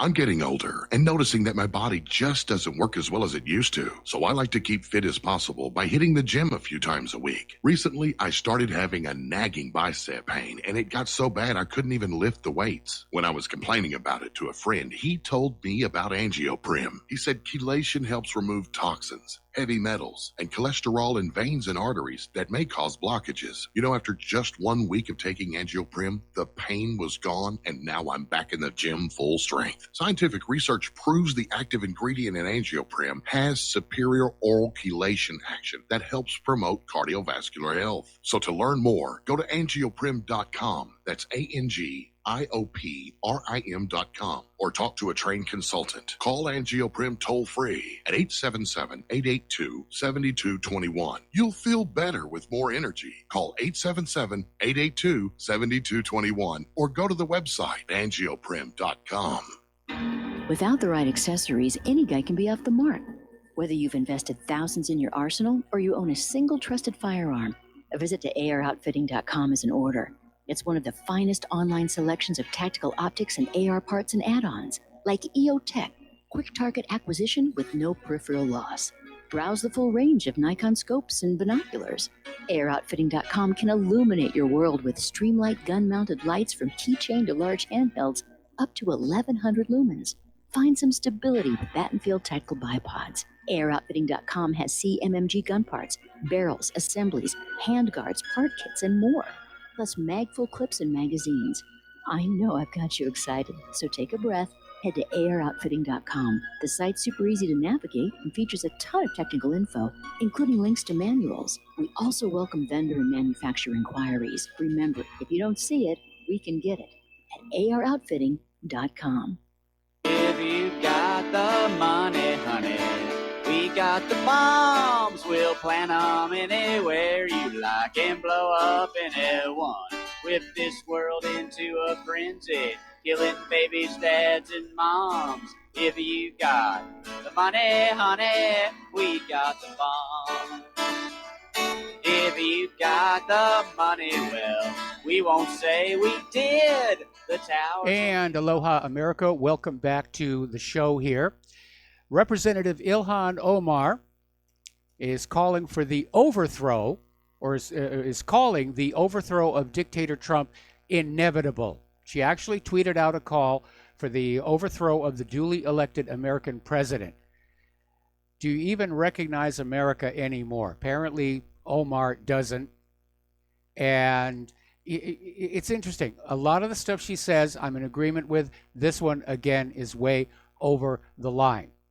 Mueller's report is about to be made public. Leaks are saying there's nothing in it. Michael Cohen failed to hand his Democratic scriptwriters anything that they could use, but impeachment is inevitable. Nancy Pelosi's already backing off that, saying that no, because they don't want to go for an impeachment and fail, because then that works against them in 2020. Now, the New York Times is reporting that Trump ordered his chief of staff to grant his son-in-law and advisor, Jared Kushner, a top-secret security clearance. And senior administration officials were troubled by the decision. And White House Chief of Staff John Kelly wrote an internal memo how he'd been ordered to give Kushner the top-secret clearance. Now, I actually have to admit, I don't know the exact mechanism, whether the president has that authority or not. But I would presume that barring something in Kushner's background that would work against that it should just go on through. I mean, ultimately, when a security clearance is being granted, somebody in higher authority grants it. It's not like you just walk up to a little window in an office and you fill out an application and say, I'd like to have a top secret clearance. It doesn't work that way. Somebody higher up says, we need to give this person a top secret clearance. Then there should be the usual background checks. Now, if those background checks were waived and skipped, then it's an issue. If the checks were properly done and Kushner got his top secret clearance through the proper procedure, then the New York Times is just trying to make another mountain out of a molehill. The Department of Justice has announced they are, in fact, going to reopen their investigation into just how it is that Jeffrey Epstein got such a light sentence on his child sex trafficking convictions. And this, of course, could prove to be embarrassing for the Clintons and the Clinton Foundation. However, it potentially could be embarrassing for Trump as well. So we'll see what's going to happen with that. Bill de Blasio's wife, Chirlane McRae, cannot explain where $850 million given to the mental health program she champions has gone. And in the 3 years it's been running, organizers at Thrive New York City have largely failed to keep records of the initiative's achievements, and data that it has been collected showing it lagging well behind its targets. And they don't know where all this taxpayer money went, or where most of it went. And now the program has been granted an even bigger budget going forward. Okay, Andrew McCabe is still out there. He's pushing his new book. And basically, in his book, he's saying that James Comey's decision to hold a press conference to announce no charges against Hillary Clinton worked to erode the credibility of the FBI. Yes, it certainly did. And, of course, McCabe was fired from his post as deputy director of the FBI after it was revealed that he'd lied to the Justice Department multiple times. Hillary was being criticized for mishandling McCabe was criticized for mishandling the investigation into Hillary Clinton's email server, with some evidence even suggesting he'd been working on an insurance policy with other members of the FBI in the event Trump actually won the 2016 election. So they're all dirty and they're all crooked here. Comey was considered one of the worst FBI directors in history, but this revelation is a stab in the back from somebody that Comey had considered a trusted ally. And it cements Comey's legacy in a very bad way. And the FBI's image has eroded. They're actually having trouble recruiting new agents. There's been a sharp decline in the number of applicants for special agent positions. which are long considered among the most prestigious in American law enforcement. From a peak of 68,000 applications in 2009, it has dropped to just 11,000 in 2018. Now, I remember growing up as a kid, seeing all the propaganda on TV, you know, the FBI, a Quinn Martin production, or the FBI story starring Jimmy Stewart, which was actually puppet directed by J. Edgar Hoover himself. And back then, I believed it all. I thought the FBI were a swell bunch of guys until I got my taste of them back during the Vince Foster situation and learned that the FBI are basically the equivalent of a modern Gestapo. They are there to enforce the will of whoever's in power. Cover-ups, assassinations, wreck the careers of people who get in the way. As you know, there is a push coming from the Democrats to get rid of the Electoral College, or at least to bypass it. To get rid of it would take a constitutional amendment. They're not going to go that route. They know they couldn't get through that.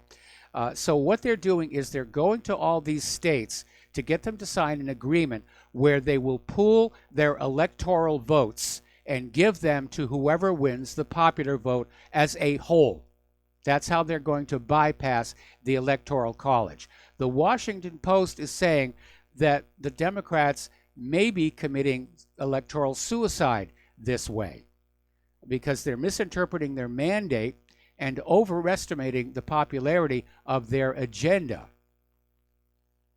And, of course, they're pushing this identity politics. They're breaking people into smaller and smaller groups, you know, the different genders, the blacks, Hispanics, Antifa, and they're going to each one and saying, we're your friend. Vote for us. We'll take care of you against all these other groups.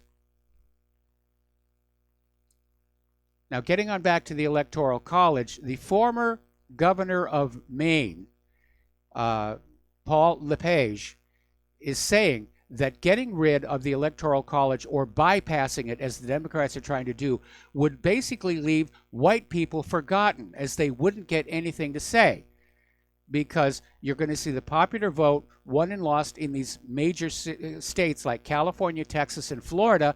And what's the demographics there? Illegal immigrants who are voting, refugees, minority groups. And yeah, the hereditary, multi-generational Americans are being sidelined in our own country. Getting on back to that identity politics, every time the Democrats create a new victim group there, the enemy is always the Republican, white, heterosexual male. We're being blamed for everything that's going on in. Kamala Harris is going all in for identity politics. And without identity politics, the Democratic Party would have no reason to exist at all. They've run out of any real ideas long ago. All right. Over at the Supreme Court, word is now starting to leak out that Justice Clarence Thomas may retire before the end of Donald Trump's term. And he's 70 years old, and the reason for doing that is the concern that Trump is going to lose in 2020, and that there will be a Democratic president, and worse, a Democratic Senate. And so by Thomas retiring now, Trump gets to put another conservative on the bench, and we'll have another Kavanaugh-esque circus to have to sit through over there in the Senate. And apparently Ruth Bader Ginsburg is back on the bench. Boy, you gotta applaud her for her tenacity. Here's an article from the original antiwar.com. Do members of Congress take too many private trips to Israel with AIPAC? And it basically goes through an analysis of gift travel filings made to the U.S. House of Representatives Office of the Clerk, and it shows Israel is far and away the top foreign destination. House of Representatives members made nearly 1,400 trips to Israel out of a total of 2,500 visits to other countries. So Israel takes them on over there and wines and dines them and propagandizes them, and who knows, maybe gets blackmail information on them. More than 680 stores closed today. The retail apocalypse is ripping through Tesla, JCPenney, Gap, Victoria's Secret. And Tesla is closing 378 of their car showrooms. They are now going to focus on an online-only sales model, which they probably got the inspiration for that from Carvana. In other words, you will buy the Tesla online and it will be delivered to you. Heineken USA has cut 15% of their workforce, and they're not the only ones. Beer companies like Anheuser-Busch, Miller Coors, Constellation Brands, and Pabst Brewing are making significant cuts to their respective workforces in response to slowing sales. The economy is so bad, people can't even afford to buy beer. Over in Ohio, 10 of the Sonic drive-ins were taken over by this corporation, which promptly announced pay cuts. And at that point, staff at 3 of the restaurants walked off the job en masse.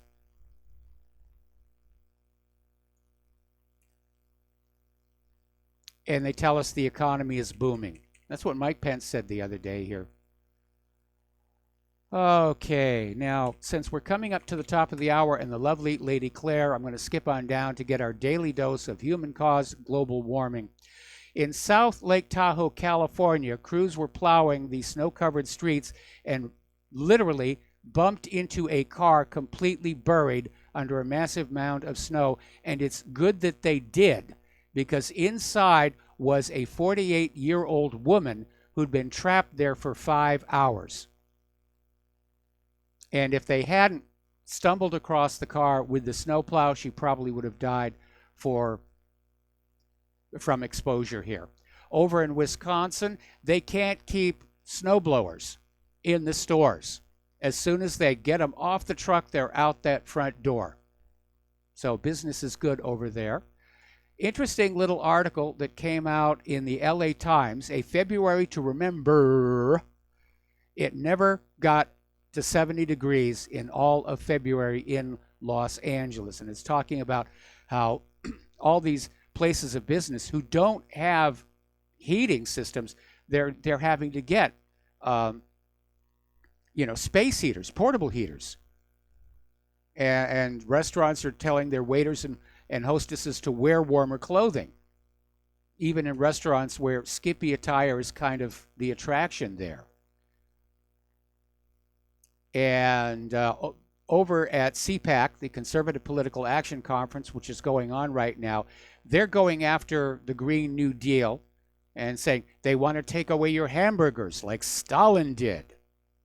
And apparently hamburgers are the latest battlefield in the U.S. culture and political wars. The idea being that cow flatulence is contributing to human-caused global warming. And no, it isn't. We are in a period of global cooling, despite increasing CO2. Let's take a quick phone call from Mike in, I think it's Montana. Aloha, welcome to the show. Minnesota. It's Minnesota. Okay. Aloha, welcome to the show. What's on your mind? Thank you. I want to pick up on your previous caller's plastics issues there. I guess I recently found out that you could use corn to make biodegradable plastic. Yes. And that kind of hit me right between the eyes.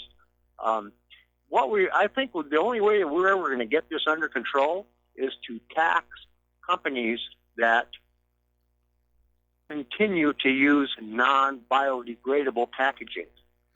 Well, that would be definitely the way to do that. Or contrary, offer a tax credit to companies that use biodegradable packaging, but you have to have the political will to do it, and our federal government does not. Now, a lot of states are starting to tackle the situation. Over on Kauai, plastic grocery bags are now banned, and they've gone back to the old-fashioned biodegradable paper bags, which are actually kind of good because they're stiff and they stand up and they're easier to get things in and out of anyway. Here on Oahu, they're pushing for people to use reusable shopping bags. If you go into the supermarket and you don't have your own reusable shopping bags, they now charge you 15 cents for every shopping bag they have to provide to you. And most of those are now paper. That's great. That's great. But the bottom line is essentially, I guess it would take a government body to stipulate to anybody that's bringing product into a state or making product in a state that your packaging must be biodegradable. And, taxes big time on them till they get it that way, and tax credits for those who are moving forward up to a point. But the bottom line is you're getting everybody to change. There's another idea that they should consider. As you know, in many states, when you buy a bottled beverage, for example, there's an added charge for the bottle.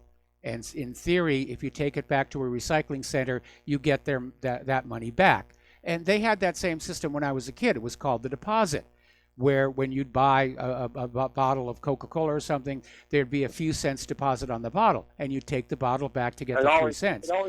And back then, 3 cents was a lot of money. Today, the few pennies that they have as part of that program aren't enough to make it worthwhile for people to save those plastic bottles and glass bottles and take them down to the recycling centers. I think they should ramp that up, make it at least a quarter. And then it's going to be worthwhile, if not for the adults, for the kids to say, hey, let me grab all this stuff and take it to the recycling center. Okay? Hello? I guess we lost Mike. All righty. We're coming up here on another commercial break. And when we come on back, we're going to skip on back to the economic news. I had a lot of talking points today, but we're about 10 minutes away from the lovely Lady Claire joining us. So we'll be right back.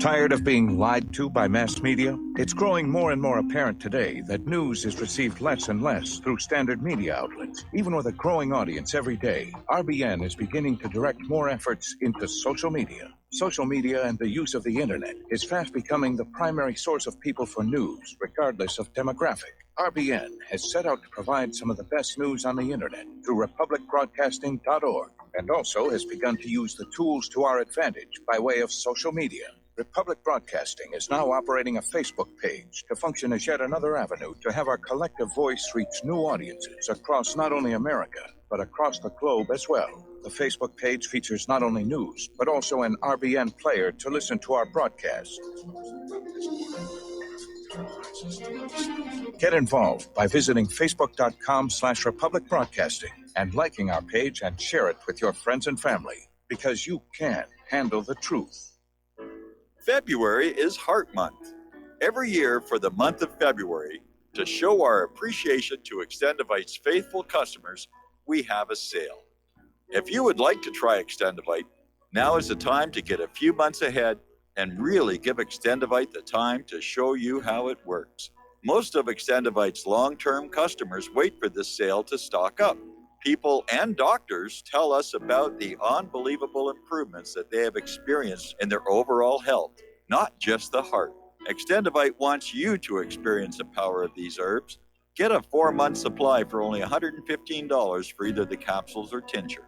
Please take advantage of this once per year sale and get healthy for life.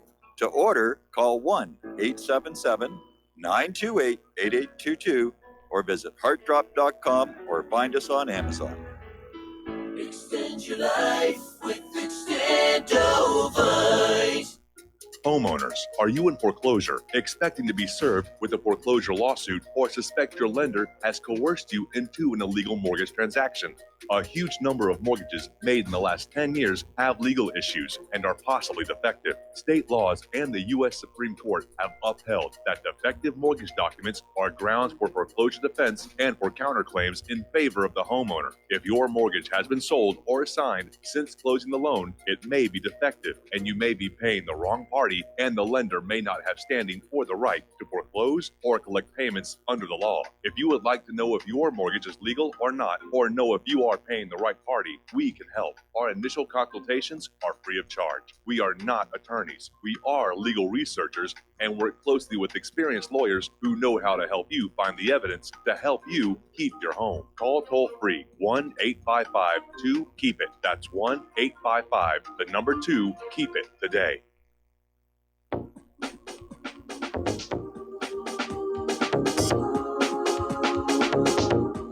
What really happened with your host, Mike Rivero. You're listening to the Republic Broadcasting Network. Here is your host, Michael Rivero. And aloha, America. Welcome back to the show here. Now, you have probably seen on TV commercials for all these various apps that will search through things like car rentals or hotel rooms to get you the lowest price for the same room. And it sounds like a really good idea, and it was. But apparently, these corporations are starting to kind of fight back, and they're writing their own software to basically keep an eye on each other's pricing and set their pricing to be the same. And so the gap between the different prices you're going to get on those apps is getting smaller and smaller and smaller. And needless to say, it's all about getting more money from you, no matter what technology you're trying to use. The average new car payment is now $545 per month, and that is a lot of money. Meanwhile, and this is significant, credit card transaction volumes have decelerated sharply in recent months, which is supporting the latest data on retail sales. Credit card interest rates are at a 2-decade high, and that's probably one reason people don't want to use the plastic anymore. In fact, it's a very good reason not to use the plastic anymore. But retail sales are slowing down. We were talking about retail Mageddon a little bit earlier. The American people are out of money. All of our money has been taken and put into the war machine or given to the refugees and the illegal immigrants or Israel. We're being bled dry. Now, there's this other article, this came out of Zero Hedge, and it's talking about a phenomenon known as the long wave social economic cycle.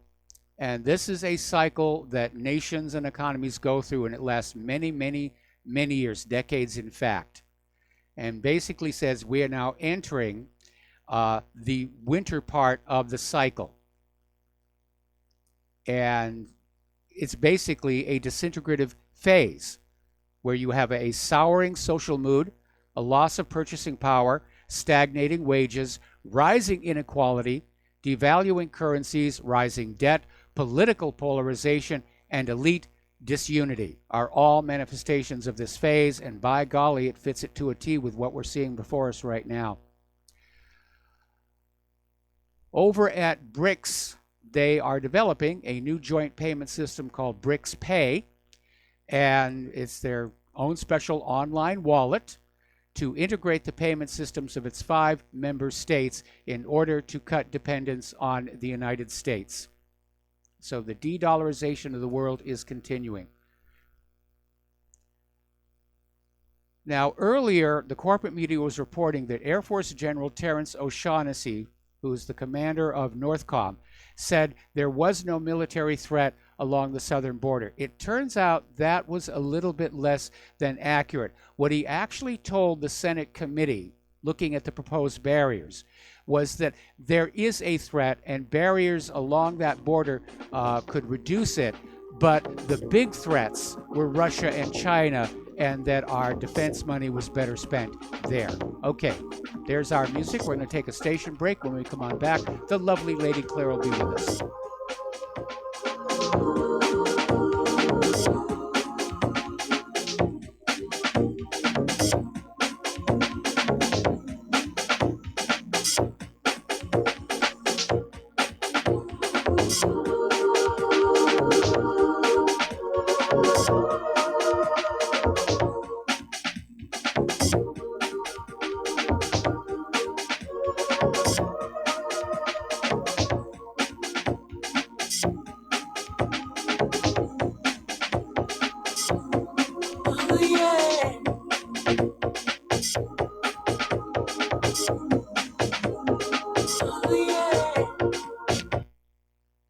Extend your life with Extendovite. When your doctor tells you have bad cholesterol or blockages in the arteries, what do? When diet and exercise is not enough, we try medications and hope for the best. For the last 2 decades, I have been telling people about a natural method to help solve these problems and more. Extendovite can help maintain cardiovascular health and lower blood lipid levels in adults. The 7 herbs in Extendovite are known to work together synergistically to get the results we hope for. There are many testimonials on Extendovite's effect on circulatory-related ailments. Get Extendovite today to start your journey back to a healthier life. To order, call 1-877-928-8822 or visit heartdrop.com or see us on amazon.com. Extend your life with Extendovite. This is RBN, the Republic Broadcasting Network.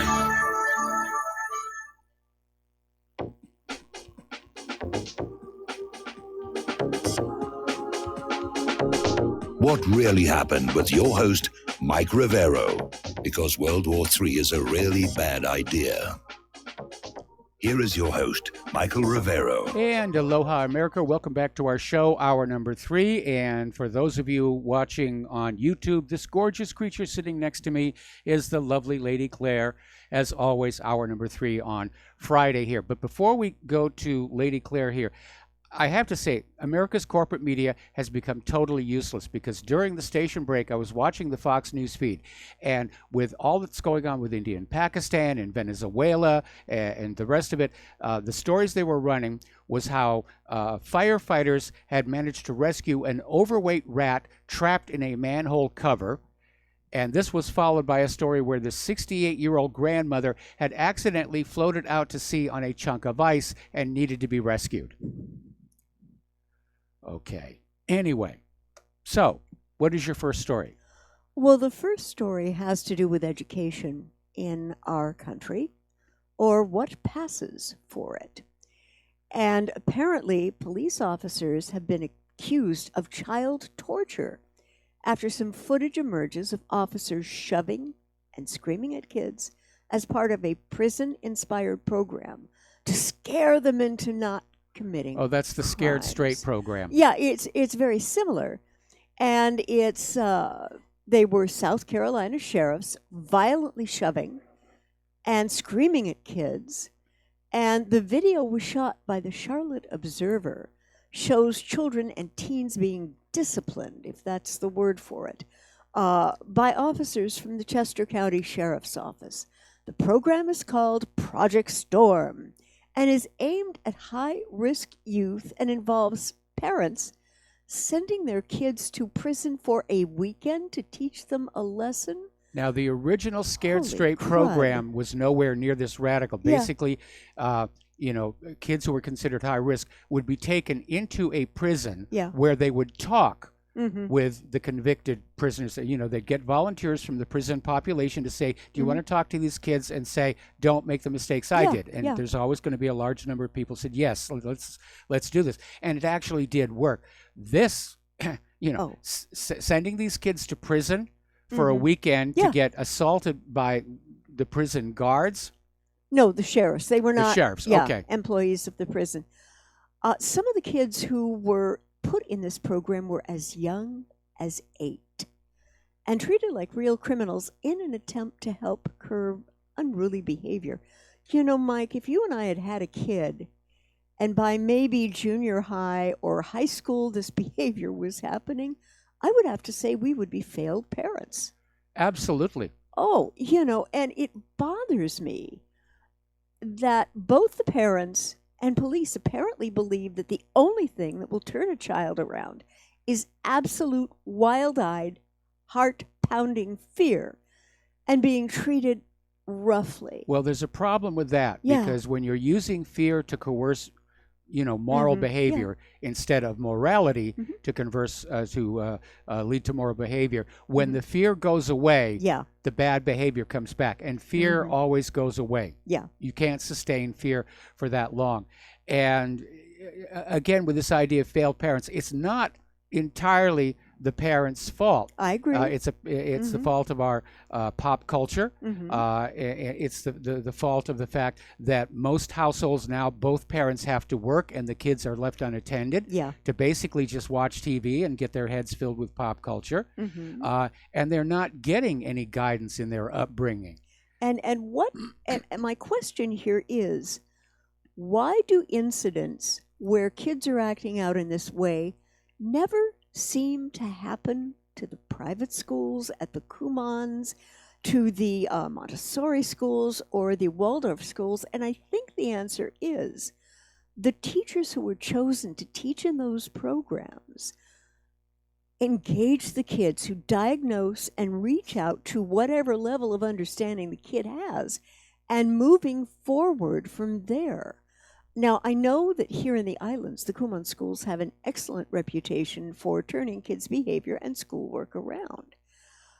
When I see families succeed, I see environments where kids are given love, structure, and a you can do it attitude. I mean, case in point, my brother and sister-in-law, two very lovely young ladies, both high-end professionals and good family people also. But what I think is the greatest murderer, if you will, of education and future potential universally is low expectations of a kid. And that is a really horrible thing to do. You're absolutely right there. And that is unfortunately one of the hallmarks of Common Core. And, all these stories over the years that we have covered where educational districts are saying, well, we're not going to issue grades anymore because it makes the underachievers feel bad. Well, yeah, that's what's supposed to happen. That's how you build motivation to accept. But if you don't have an incentive for kids to excel, to be moral, to do well for themselves, they're not going to do it. Very few kids have a natural instinct to say, we're going to do that. All right, we're going to do a shout out now to our on-air affiliates who are just now rejoining our network, and we got a couple of callers on the line. Oh, good. Starting with Keith Rogers. Aloha, Keith. Welcome to the show. What's on your mind? Well, I thought I'd enhance you guys a little bit of information here afternoon there to Claire, too. I don't know if you guys read that story out of the Miami Herald that the state of Florida got PO'd about, but they exposed that sheriff's fight club down there. Oh, yes. That was awful. Yeah, but you know what? We at RBN here, we kind of like to research things, and the stated goal of that was to harden those boys off. And, of course, they're what do you call it? They're sodomized in jail and they're like that, and it's to keep them on the inside. Well, I did some research there, and New Jersey's doing it, New Mexico's doing it, all ran by the sheriff's offices. That's pretty ugly. It just it just tells you, Mike. The fact is that crime pays for the state. Yes. Yeah. Oh, there's no and question. For the private prison industries. Yeah. Again, they're taking rehabilitation, and they've turned it into another money-making scam. Yeah, and it's like this. I hate to say it, when I hear Trump talking about all the drugs coming across Mexico's border and stuff, we still have the DHS Century Members program. These guys are vetted, and they're always arrested with millions in meth and cocaine. The ATF arms to Fast and Furious. I mean, it's all facilitated by the same government that is supposed to be fighting this alleged war on drugs, a war on terror, whatever. It's all the same government doing the same thing. Well, it's the war on the competition's drugs. We had an article that came out, I think it was last week, where the U.S. government has clearly partnered with the Sinaloa cartel, which was the cartel getting all these Fast and Furious guns. And the war on drugs is directed against every other cartel except Sinaloa. So there you have it. That's pathetic. Yeah, yep. We agree. All right, well, I just want to share that with you guys. Okay. Well, have a good weekend, okay? You too. All right, thanks an awful lot. And we're going to switch over to Art off the grid. Aloha, Art. Welcome to the show. What's on your mind? Hey, Mike, you're talking about that Scared Straight program. Well, let me tell you a little story about a young fella back in 1977, I think it was. 1976, 1977. I remember the Scared Straight program. It was actually televised. For those of you who aren't familiar, it was actually televised as I was growing up in the great city of Springfield, Massachusetts, living up there on Westford Avenue, halfway between Springfield and AIT College, and going to Kiley Junior High School. And I was back then what today you would be calling a gangbanger. Okay. And I was getting all kinds of trouble. And I remember Mama sitting me down in front of me telling me, "You're going to watch this, and I hope it teaches you something." And you know what? It had absolutely no effect on me. Why? Because I was already gangbanging. Fear was not a thing for me. Fear was absolutely not a thing for me. What they're doing now by taking these children into, and I was watching the little, these teenagers were going in there to the prisons, but they weren't going in for a week. They were going in for a day, and, the guys weren't screaming. The inmates weren't screaming. They weren't hollering. They were just talking very calmly and relaxed, these boys and girls. And, it really didn't have much of an effect, and I don't think it was really very effective back then. Now they're sending them in for, did I understand correctly, a week? A weekend. These guys are trying A weekend. A weekend, and what are you trying to traumatize the child? You want to talk about desensitization. This is sick. Yes. It borders on sedition. Sadistic, not sedition, sadistic. Right.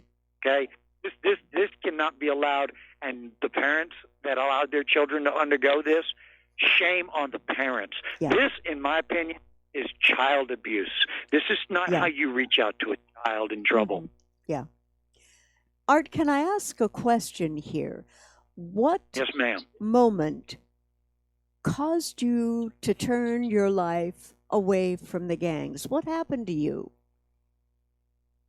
I was almost killed. Oh, and it scared the jeebies out of me. That's scared. When you're standing there and you're laying there and you are dying, that is a moment that never leaves your mind. Yeah. You never forget about it, ever. That's what changed me. Laying there, dying. Oh, wow. Well, I'm glad you didn't die. Yeah. And thank you for sharing that with us. Well, that's to be a given. I either, because I sure would have missed out on an awful lot. But thank you for sharing that story and for giving me a chance to share my personal experience with that particular program. Well, bless you. Yeah. Thanks for calling in, Art. All right. Thanks an awful lot. We're going to let you go here. And all right, the phone lines are open again. So what is your next story? The next story is that Canada is going to allow the extradition of the Huawei CFO. Huawei. I'm so sorry. Yeah. It just configures strangely between my eyes Well, you and should my see it in mouth. the Chinese. I bet. Okay. Now, this is supposed to be a landmark decision. The Department of Justice in Ottawa has ruled that extradition proceedings against Huawei CFO Meng Wanzhou, who was arrested on the same day that President Trump and President Xi struck their trade truce in Buenos Aires, will proceed. Now, whether or not she will face trial in the U.S. must still be determined by a Canadian court. And it's a process that could take months or even years, but the fact that her extradition is moving forward is a big moment in this case. And it's captivated investors and elicited threats of retribution against both Ottawa and Beijing. No, it's against Ottawa from Beijing. From Beijing, yes. Meng is wanted in the U.S. on charges of fraud and sanctions violations for her alleged role in deceiving HSBC and other banks into processing transactions for Huawei that were purportedly linked to Iran. A U.S. prosecutor filed roughly a dozen charges against Meng and Huawei in January, as well as a formal request for her extradition, according to the BBC. Mike, I'm sorry, the timing absolutely bit here. Okay? Well, again, as I was saying earlier in the show, our establishment has come to realize that the plan for the United States to simply rule the world has failed. Yeah. That they're not going to get it back on track. And now the government has split into two camps. And one camp is it's time to confront Russia and China. The other camp is saying, look, we've been way too belligerent and too aggressive, and it's time to pull back and try and calm things down. Trump, I think, is in the calm things down camp. Yep. And whoever ordered the arrest of this CFO is in the let's confront China. Yeah. And it also explains why at the same time we're having trade talks with China, the Navy sails ships through the Taiwan Strait, right, which is obviously going to annoy China. Oh, heck so yes. we're seeing a government that is badly split and at war with itself here. Yeah. And that's never good. No, that it's not is good. never good. A few more situations regarding Venezuela and Maduro. Now, what Trump is doing, he is going to be expelling dozens of Maduro loyalists from the U.S. And the administration says that they're expelling dozens of officials loyal to Venezuelan strongman Nicolas Maduro. Not Ooh, duly, strong yeah, man. right. Ooh, strong yes. man. Ooh, terrible. Yes. From the U.S., and this was announced just today. And they're saying Maduro supporters that accuse, that abuse or violate human rights. I think you need to move your chair closer. I think I do. Yes. Folks, I've got my glasses on and I apologize. Older eye syndrome. Some of you know what I'm talking about. Thank you, dear. All right, okay, thank you. That will help. I have such a sweet husband. Apparently, Maduro supporters that abuse or violate human rights, steal from the Venezuelan people, or undermine Venezuela's democracy are not welcome in the U.S. And of because course, if anybody is going to abuse and violate human rights and steal from the Venezuelan people and undermine Venezuelan democracy, it'll be the United States of America. Yeah. And of course, there's no question as to who would have put this together, thought it up, and said it. Yep, that came from Special Envoy Elliot Abrams. And that's what he was telling reporters at the State Department. Neither are there family members who enjoy a privileged lifestyle at the expense of liberty and prosperity of millions of Venezuelans. Now, forgive me, Mike, but the optics on this look just officially horrible. Yes. Now, first, it's childish. Yeah, completely. And, well, I said churlish and infantile. First of all, if these people who are either related to or supported Maduro go home, if they can make it home, they're going to be looking at a probable hail of bullets against them by either U.S. soldiers, special ops, or mercs. Okay, there's also another little wrinkle that you need to look at here. All right. Okay. Basically, what it is the Trump administration has gone to these Venezuelans who are living in Florida, some of whom used to work in the government, and asked them to support Guido. Yeah. Okay. And when they said no, then by default, obviously they're supporters of Maduro, and they are the enemy. They become the enemy of the state. They become the enemy, and we're going to kick you out of the country. Yeah. And then you have the following companion piece, also from freerepublic.com. Trump sanctions top Maduro's military. And the article goes on to state we are sanctioning members of Maduro's security forces in response to the reprehensible violence, tragic deaths, and unconscionable torching of food and medicine destined for sick and starving Venezuelans. Now, remember, okay, hello. first of all, the Yeah. video came on out showing it was members of the opposition that burned that aid convoy on the Colombian side of the border. Right. And that bridge has never been used. It was built in 2015, but because of disagreements between Venezuela and Colombia, it's never been open for traffic. It's blockaded at both ends. The whole thing was a setup. It's just more Assad's sarin gas or Saddam's nuclear weapons, and now it's Maduro blocking the humanitarian aid. How many more times do you have to be lied to before you're ready to stand up and say, you guys are all full of it, and I am not listening to you anymore? Yeah. The new Treasury blacklist includes a major general with the Venezuelan National Guard, 3 senior officials responsible for Venezuela's internal defense, and a colonel in the state national police force. The U.S. also sanctioned a commander of the FAES, which is a special police squad, known for their violent role in suppressing dissent from Maduro's political opponents, according to the Treasury Department. Well, that's another lie. If they were violently suppressing Maduro's opponents, Guido would not be alive. Nope, probably not. And apparently, Pence has threatened war in Venezuela at the Colombia summit. I think you touched on this a little bit Here's your earlier. rifle. Yeah, And apparently there are reports that the U.S. military has escalated its war plans. Now, CNN has reported that the U.S. military has flown an increased number of reconnaissance flights in international space off the coast of Venezuela during the last several days to gather intelligence for classified information in possible, I would say, definite preparation for a military intervention. Which means they are going to come in from the coast of the Caribbean. Yeah. And on Saturday, Puerto Rican Governor Ricardo Rossello reported that the Venezuelan military threatened to open fire on an American ship that entered Venezuelan territorial waters without permission. Well, you're not supposed to do that. No, Enter that's- somebody else's yeah. water without permission. We got to take a break for commercials, and we'll be right back.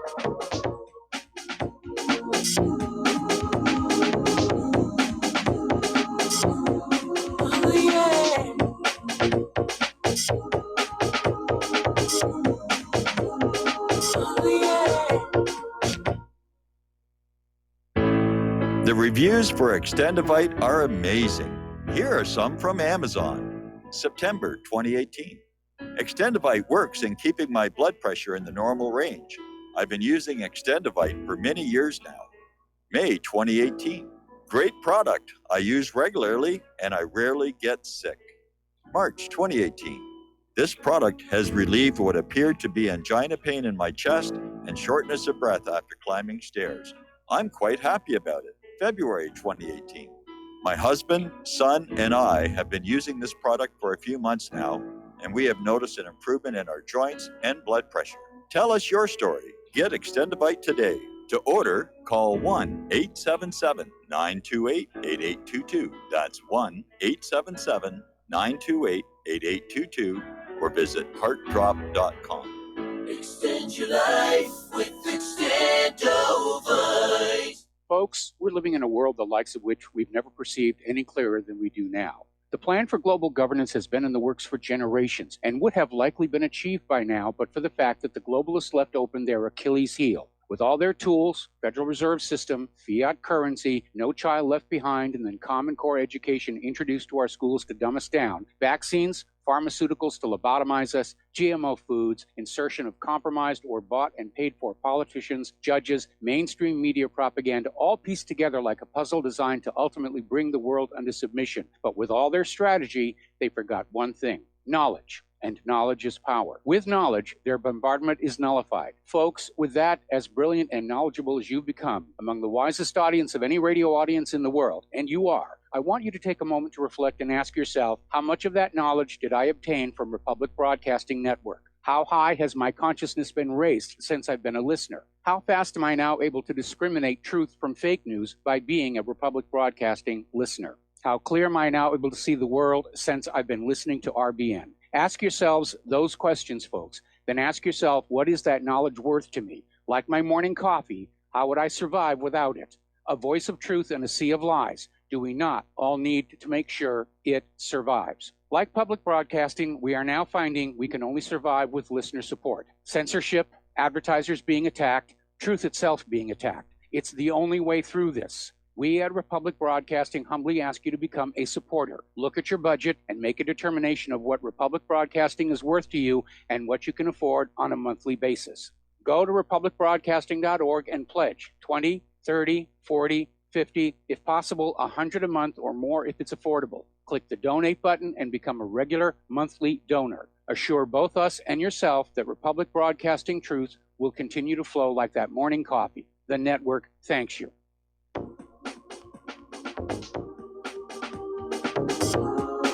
What really happened with your host, Mike Rivero.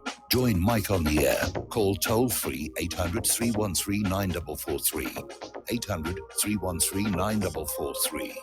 And aloha, America. Welcome back to our show here. And Claire, you wanted to talk about Venezuela some more. Yeah, I think that the plans for an invasion have been cleared, stamped by Trump, because right now he and the people around him are desperately trying to deflect American attention, both from the difficulties that Kim and Trump had at the summit in Hanoi, and just the slam that Cohen made against Trump in his testimony. And well, I don't think Cohen's testimony had anything to do with it because they were talking Venezuela before that came down. I know. But they certainly want to distract from the fact that we did not win in Syria. Yes. And now we're pulling out of Afghanistan, albeit slowly. Yes. Hoping that nobody will notice that we're having to leave Afghanistan. Right. You know, not as rapidly as the Soviets had to. But we're leaving Afghanistan. Mm-hmm. And I have a feeling that all of this is going to accelerate the pace and the timing. If you were a bookie in Vegas and you were putting odds on when the U.S. would actually start a physical invasion, when would you think? What would the odds be, Mike? Well, I would say almost imminently, and the only reason I can think of for an American warship to breach Venezuela's territorial waters is they were hoping that Venezuela would fire on it, and then they would have the excuse to go on. And so I would say it's going to happen.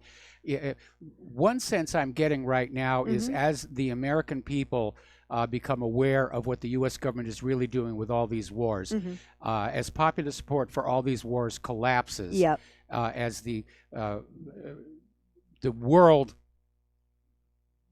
basically turns against the United States' hegemonic ambitions. I think they're trying to accelerate the plan. Their goal was to have World War III really spread out so nobody would realize it was a world war.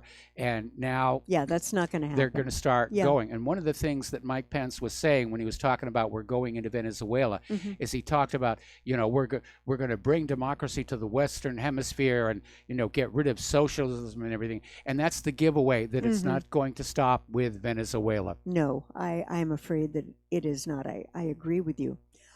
There was a marvelous article in globalresearch.ca, and the title is "Who Are the Brutal Dictators?" And it went on to say that Presidents Assad, Maduro are not the brutal dictators. Unfortunately, it's the United States. Yes, that's absolutely true. I mean, Assad and Maduro were elected. Okay? And they have been reelected. Obviously, the people of their country think they're doing a really good job. Maduro, in his last election, had international observers, including Jimmy Carter, who declared it you know, one of the best election systems on earth. And in contrast, of course, Carter says that the U.S. election system is one of the worst. And he's absolutely accurate about that. And, you know, every time the United States goes into a country, it's always, you know, humanitarian needs. We're bringing them democracy. We've never brought democracy to another country. We've always imposed a brutal dictatorship. We did it with Iran in 1953 with the Shah of Iran. We did it in Chile in 1973 with Pinochet. And that's what's really going on. The United States does not like democracy. That's why they've basically compromised our own election system. Democracy gets in the way of imperial ambition. I agree. And Mike, I've got to tell you what really irks me, and this is from Iraq to Afghanistan to Yemen, is the U.S. government's willing to be involved with what are beyond, I mean, any description, war crimes. And it doesn't seem... You know, I have to wonder if the people in those planning rooms have had their conscience surgically removed. Well, obviously, to reach that level of power, you can't think that way. You know, you get to those positions of power by going along with what the other people in the positions of power, especially above you, want to have done. And probably very early on in your life, you make that decision. You know, what we're doing is morally indefensible and reprehensible, but it's absolutely necessary if we're going to accomplish the agenda. And it probably, you know, is why we find so many sociopathic personalities in these positions, where they are simply oblivious to the pain and suffering that their actions cause to everybody else. It's all about, getting control of the oil, making sure it's sold for the dollar, making sure that all these countries do what the United States says to do. And from the point of view of the United States, they don't have a choice because the economy is in serious trouble.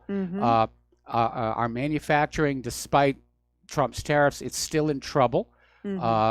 And nobody wants our agricultural exports because of the GMO. And again, the tariffs have slammed that even worse.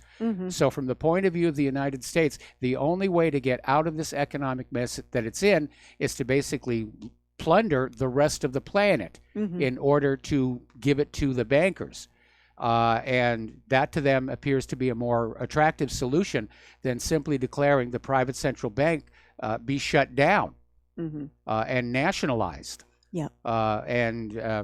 It's all about money and its corrupting influence. And power. The love of money is the root of all evil. I agree. But Mike, do you think, looking at sort of the grand picture as you tend to do, you have mentioned to me that the only way this can end is either with a world war or the collapse of the U.S. Do you still At this point, think that? that's what it looks like. We've got to take another break for commercials, and we'll be right back.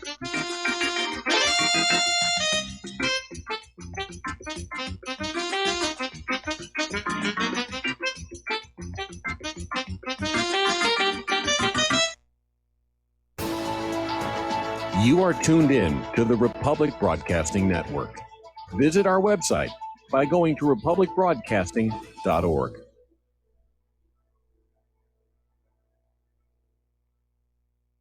Hi, folks. CBD is the home run hitter for health right now. Why, you ask? Because of what it does for the body. Unfortunately, I can't tell you all about the benefit. There's reasons. Do your due diligence and log on to ancientlifeoil.com. That's ancientlifeoil.com. Ancient Life Oil uses organic ingredients and is blended in coconut oil for some of the best benefits. Legal in 50 states and non-psychoactive. Log on to ancientlifeoil.com. That's ancientlifeoil.com. Do you worry a lot? Whether you're a college student, busy professional, parent, or grandparent, ongoing stress and elevated levels of the stress hormone cortisol can rob your memory, your health, and your future. Now you can combat the effects of stress and anxiety while improving your memory and recall at the same time with the dietary supplement Calm and Clever. Studies show that the ingredients in Calm and Clever reduce cortisol by as much as 30% in 1 to 2 weeks. Call 1-800-758-8746 or calmandclever.com. Did you know that neither the American Medical Association nor the American Bar Association were established to benefit the American people? Have you recognized that in our country, healthcare has little to do with health, and that our court system has nothing to do with justice? The priests of both medicine and law have been incentivized to implement a dark agenda on behalf of the Bilderbergers and their ilk. To protect ourselves and our progeny, we need to take a much closer look at how these two giant industries really work. Join me, Al Whitney, on In Defense of Humanity, Saturdays at 7 p.m. Central, as we expose the matrix and learn how not to consent to our own destruction. How healthy are your arteries? Deteriorating circulation has a number of early warning signs. High cholesterol, high blood pressure, fingers and or toes often go cold, arms and or legs often go to sleep, sharp diagonal crease in the earlobe, short walks cause cramping or pains in legs. Memory is not as good as it used to be, ankles swell late in the day, chest pain after physical exercise or emotional stress. If you experience even one of these symptoms, your circulatory system is crying out for attention. Extendivite is a natural solution to help improve your overall health. Extendivite is not your average heart tonic. To order, call 1-877-928-8822 or visit heartdrop.com or find us on Amazon. Extend your life with Extendovite. When all this twisted steel away. Did these remaining holes reveal what's really happened? And aloha, America. Welcome back to our show. And before we get back to the lovely Lady Claire, we've got a couple of callers waiting on the line, starting with the White Rose in Colorado. Aloha. Welcome to the show. What's on your mind? Aloha, folks. Thanks for taking my call. For conversation purposes, my name is Greg. Greg. Okay. Yeah. So Mike, Cohen did make one statement in his testimony that is of very importance. He did say that Trump never specifically told him to lie. Yes. And I would add to that, that nobody ever in the history of the British Accredited Registry of Law Merchantry ever had to tell their lawyer to lie. Because that is understood. All guilty people know that their lawyer is going to lie for them. Okay? Yes. Second point on that, British Accredited Registry under the bar attorney lawyers are all members of the Lawyers Guild International, a self-avowed communist organization. So my comments to Claire on spirituality, I don't know if she had a chance to check out that website, abundanthope.net, to go look for those spiritual books at the top of the page. No, I hadn't forwarded that to her yet. I was going to do that this weekend. Oh. Okay. We've had house guests. I'm sorry. We've got house guests. We had choir rehearsal last night. Yeah. And, I mean, running what really happened is like a 12 to 14-hour a day job. Yep. More important than that is, though, please check out my website and scroll down on the front page to my testimony about what happened to me at 12 midnight on July 5th, 1984. After being stricken by, I was attacked by mosquitoes working in my plant nursery in South Florida. After 7 days of laying in bed, dying, what happened to me on July 5th, 1984, at exactly 12 midnight. Please read my testimony and check out everything on my website, please. It's very important. My website's mostly spiritual. Okay. Okay, well, thank you. I will and I think there would be aided in that. Okay. Another thing I'd like to mention to you, Mike, about the ancient prophets. Not everybody in the ancient times. Greg, I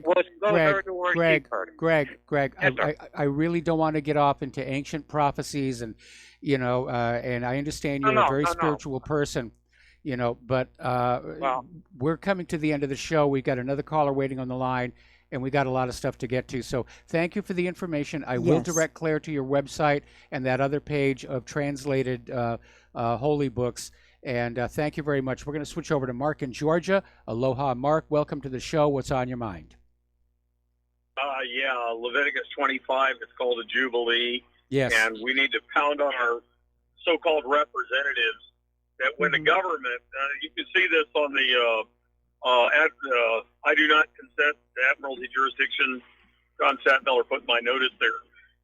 When a system of government, instead of prosecuting fraud, is party to it and profits from it, when Congress votes themselves pay raises and enacts legislation that exempts themselves, that's not a republic. A republic means the rule of law.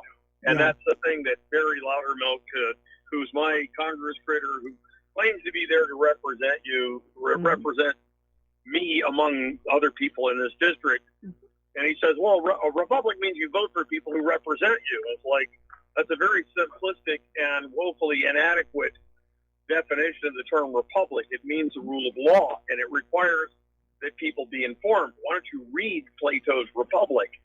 And the thing I'm trying to get across to people, part of Plato's Republic was a thing called the analogy of the cave, where these people saw these shadows, and they thought the shadows were the reality. But somebody managed to escape, and he saw what the shadows were manifestations of, and he basically says the bottom line is those that see past the shadows and lies of their culture will never be understood, much less believed by the masses. And that's what I'm up against is trying to explain to people, if you're one of the most of the people that just don't get it, you're so wrapped up in political theatrics that what's gone down the Orwellian memory hole is the real issue. The real issue is that criminals have hijacked our government, and both sides say, you mean them over there? And I'm like, you're looking at the wrong end of the puppet string, friends and neighbors. Look at the other end of the puppet string. Let me control the nation's money supply. I care not who writes its laws.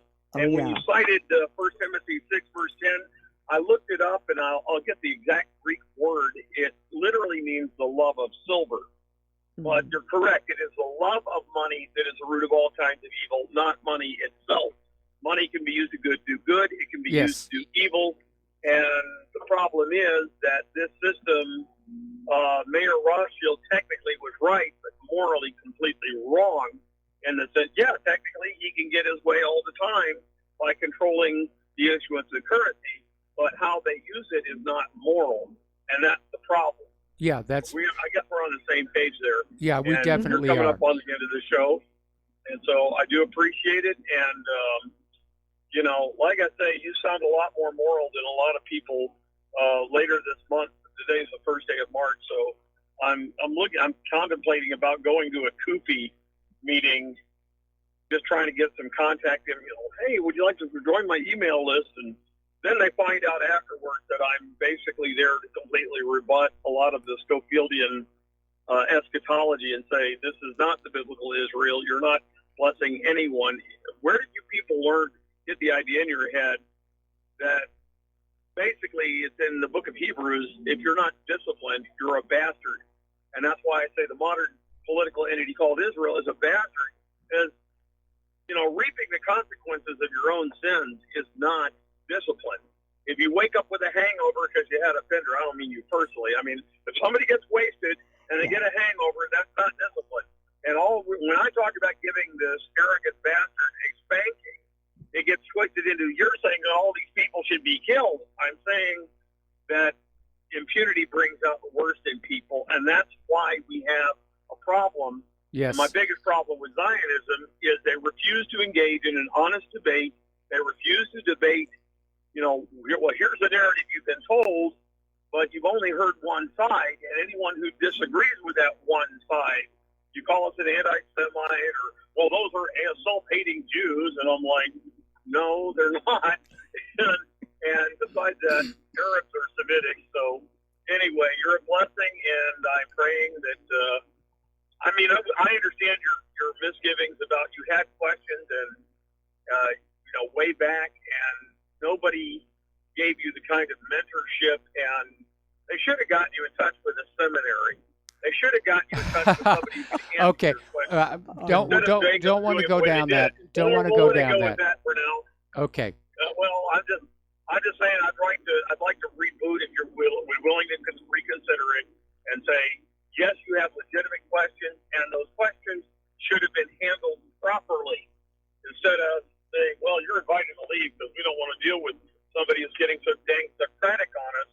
And that's what I want to tell these people. I want to get Socratic with you people, for those of you that have an open mind. Yeah.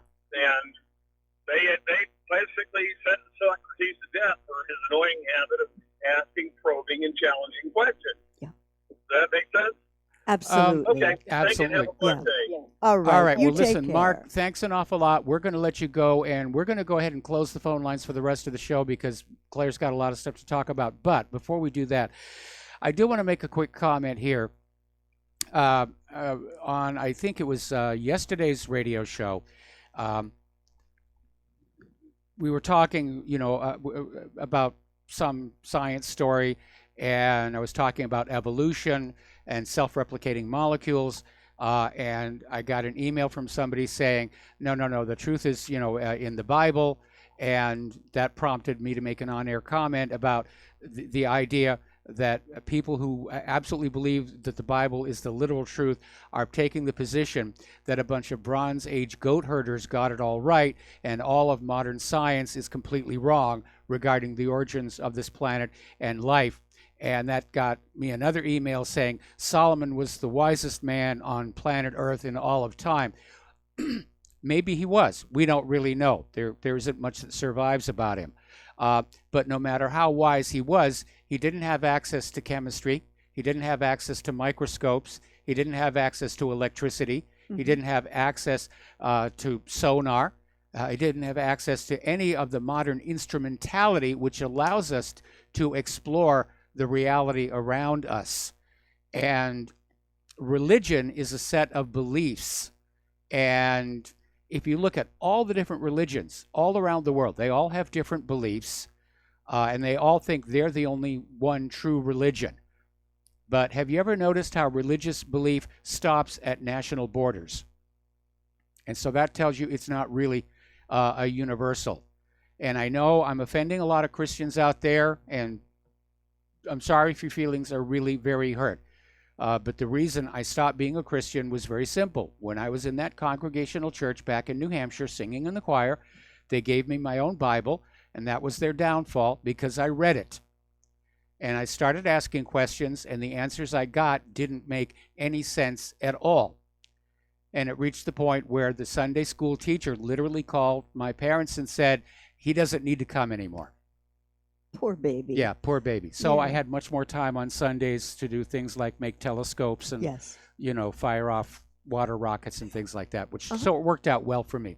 All right, so what is you want to talk about now? I wanted to talk. Could you turn down? Oh, Thank okay, you. yes. I wanted to talk about an article from antiwar.com. And folks, if you have not seen this, it's a very intelligently fact-centric blog. And but this particular article, no. And this is originally from Deutsche Welle, the German international blog. And it seems like NATO has got itself into the Black Sea. And the background to this incident is what happened in the Kerch Strait at the end of November. Now, Russian ships off the coast of the Crimean Peninsula, and then they used the words, which was annexed from Ukraine by Russia in 2014, seized 2 Ukrainian Navy boats and a tug. And Deborah Sanders of the King's College London told Deutsche Welle that Europe had reacted quite slowly to the incident in the Strait. And so a more military approach was chosen, meaning an increased naval presence. And they go down and they used the word annexed again when it came to Crimea. Yes, that's the official lie, and if you're a patriotic American, you will believe it. Deutsche Welle, you just lost your credibility and my respect with this piece of Codswallop. And I have to ask if their English language editors are so brazenly stupid, and I use that word deliberately, I don't use it often, that they would deliberately blink and miss one of the most important stories of 2015. Well, they want to keep their jobs. Yeah. Is what it comes down to. Yeah. I mean, the deep state in this country and the rest of the world, the media has been brought under complete control by governments. Except the independent media. Except the independent media. People like us. The corporate media is now totally under Yeah. the control, not just of the corporations that own it, but the government itself. And their job is to sell you things, not to inform you, not to teach you anything, to sell you things. Their job is to sell you that Russia annexed Crimea, which was not happening. Their job was to sell you that Assad was gassing his own people, even though it made absolutely no sense for him to do so. Their job was to sell you the idea that Saddam had nuclear weapons and could attack Great Britain with only 45 minutes notice. That's what the corporate media is all about. And this gets me so angry because President Obama admitted in front of God and everybody in a 2015 interview with CNN that the U.S. had brokered the deal to get Yanukovych, the duly elected Ukrainian president, run over by the proverbial bus, leaving the door open in Kiev for Poroshenko to enter. And who was it who said that they only had to spend $5 billion to get that to happen? That was Victoria Nuland. Nuland, yeah, right. And so it was the U.S. that was behind this, and yet the rest of this is how the Crimean people handled it. And I thought it was beautiful and a real exercise in self-government. 2 steps were taken. One, the Crimean people were given an option, a referendum as to whether post-putsch they wanted to stay with Ukraine or petition the Russian Federation to join. And overwhelmingly, the Yes. Crimean people said, yeah, we'd like to join the Russian Federation. The Russian Federation was accepting of this, and that's how it became, part of Russia. Well, you see, the United States refuses to recognize the right of the Crimean people to hold a referendum, even Yeah. though it is guaranteed Yeah. under the United Nations Universal Declaration of Human Rights. Mhm. And the logic behind this is like a guest at a wedding refusing to recognize the bride's right to choose that particular groom. Mhm. Therefore, by default, the groom has kidnapped and raped the bride. Yeah. And that's the same thing. We refuse to recognize the right of the Crimean people to join with Russia. Therefore, by default, Russia stole Crimea. Yeah. And they're just going to keep on repeating it in the hope that eventually you'll get tired of trying to tell the truth and say, oh, all right, Russia. I won't. Russia stole Crimea. Go ahead and bomb them. No. They'll bomb us. It'll all No. be over, and I won't have to listen to the government anymore. But I think it's not going to happen, or it will happen when pigs discover they are aerodynamic. I think Deutsche Welle owes their readers an apology. They'll not never going to get it. happen. I'd like to move now quickly. The UN Council has said that Israel is intentionally shooting children and journalists in Gaza. And officials are saying the killings are part of Israel's obligation. Well, Israel is usually furious at the UN Human Rights Council most of the time, but they are particularly furious right now whenever the body offers a report, as Israel tends to violate a whole lot of human rights. With in- U.S. backing. Yeah, and in this case, the Council has announced an independent inquiry into the protests at the Gaza border. Now, as most of you know who've been reading or listening what really happened, every Friday for months now, Palestinian protesters have rallied near the Gaza border to protest the Israeli blockade. And every Friday, like clockwork, Israel shoots a large number of people. The investigation ruled that there are reasonable grounds to believe that Israel has violated international law with this. Okay, And- we got to take another break for commercials, and we'll be right back.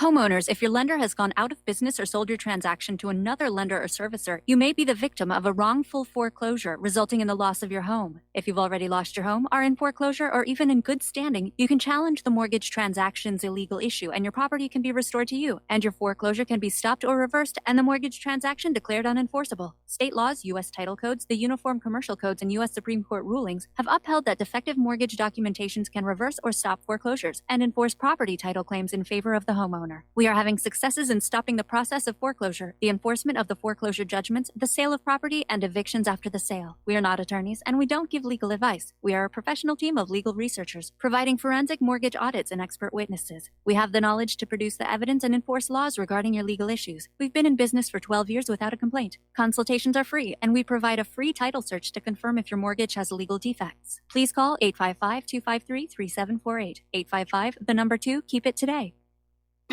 Without the right accessories, any guy can be off the mark. Whether you've invested thousands in your arsenal or you own a single trusted firearm, a visit to AROutfitting.com is in order. It's one of the finest online selections of tactical optics and AR parts and add-ons, like EOTech, quick target acquisition with no peripheral loss. Browse the full range of Nikon scopes and binoculars. AROutfitting.com can illuminate your world with Streamlight gun-mounted lights from keychain to large handhelds up to 1,100 lumens. Find some stability with Battenfield Tactical Bipods. AirOutfitting.com has CMMG gun parts, barrels, assemblies, handguards, part kits, and more, plus magful clips and magazines. I know I've got you excited, so take a breath. Head to AirOutfitting.com. The site's super easy to navigate and features a ton of technical info, including links to manuals. We also welcome vendor and manufacturer inquiries. Remember, if you don't see it, we can get it at AROutfitting.com. Corporate media dominates the American opinion. Finding independent voices that counter this avalanche is becoming increasingly difficult. With the endless corruption running rampant throughout our government, independent voices are needed more than ever to battle the offensive against our freedoms and liberties. As a listener of RBN, no one understands this concept better than you. Now it's up to you to do your part. The time has come for you to take action and begin broadcasting the truth to hundreds or thousands of people every month. Sound impossible? Quite the contrary. With pointed slogans from LibertyStickers.com, you can reach countless sleeping Americans unaware that they live in a real-life wonderland. LibertyStickers.com has a huge inventory of political bumper stickers and messages that reflect the truth about our government, our politicians, and the future of America. With so many in stock, there's one perfect for you. Visit us today at LibertyStickers.com. Again, that's LibertyStickers.com. Do your part. Your voice is important. Let it be heard. What this country is coming to, I sure would like to know. If they don't do something by and by, the rich will live and the poor will die. Doggone, the panic is on. Can't get no way, can't draw no pay. And aloha, America. Welcome back to our show, last segment of our program on this Pauhana Friday. And we're talking about the UN coming on out with their report, which has been seconded by a European human rights organization as well, that Israel has probably committed war crimes and crimes against humanity with their constant shooting of unarmed protesters who are protesting the Great March of Return, which, by the way, is about to hit its one-year anniversary. Yep. Yeah. And the report noted that 154 out of the 183 people killed by Israel in that time were entirely unarmed. They noted that Israel had repeatedly, deliberately shot children and journalists, as well as disabled protesters. International law, needless to say, frowns on those sorts of deliberate killings. Not to mention those butterfly bullets. Oh. And my thought is, why, in the name of heaven, what motivates heavily armed IDF members to assassinate Palestinian kids? And where is doing this protects the citizens of Israel? And Mike, the only understanding I can come to is that realizing that in maiming and killing Palestinian kids and assassinating Palestinian kids, the IDF is taking away as much of the Palestinian future away from their families as they can. I think that's it's just exactly that it. simple. Yeah, you know, when you kill the children, you know, the parents are devastated. Yeah. And the reason they're shooting at these protesters like this is because the world is watching. Yeah. And as we reported earlier, we're starting to see more and more organizations pull away from Israel and say it's time to look at what's going on in Palestine. Yeah. And Israel doesn't want that to happen. Because, first of all, when the world really takes a look at what's going on in Palestine, they're going to be shocked. Yeah. And they're going to say to Israel, why have you been doing this? And Israel doesn't really have a reply other than we wanted to. Yeah. And so it's gone on for way too long. And I'm glad that so many people are standing up to all of this. I applaud that Arkansas newspaper that is actually suing against that requirement by the state to sign literally a loyalty oath to a foreign power in order to do business with their own state government. That gets weird for me. It really does. We've got laws like that in 26 of these states where these state legislators are literally subservient to a foreign government. And we're an occupied nation. We have puppet rulers over us who rule us in the name of a foreign power, and we don't like it. We shouldn't like it. Other nations don't like it. The Iraqis didn't like it. The Afghani didn't like it. And we should be very angry about it. And I'm hoping at some point there's going to be a flashpoint where Americans stand up and say, look, if you're not going to run this country for the American people, get out of the government. Amen. Amen. Yeah. All right, there's the music. It's time for us to get on out of here, get something useful done for the rest of the weekend. So have a really good weekend. Stay tuned for John Stedmiller. I'm sure he's got lots of interesting things to share with you. Please take what you learn here, share it with everybody that you know, and please donate to Republic Broadcasting. Please donate to whatreallyhappened.com. And by the way, thank you for all those who have donated. It really helps right now. Oh, Things yes. are very, very tight this month. Yeah. We'll be back on Monday. Aloha, America.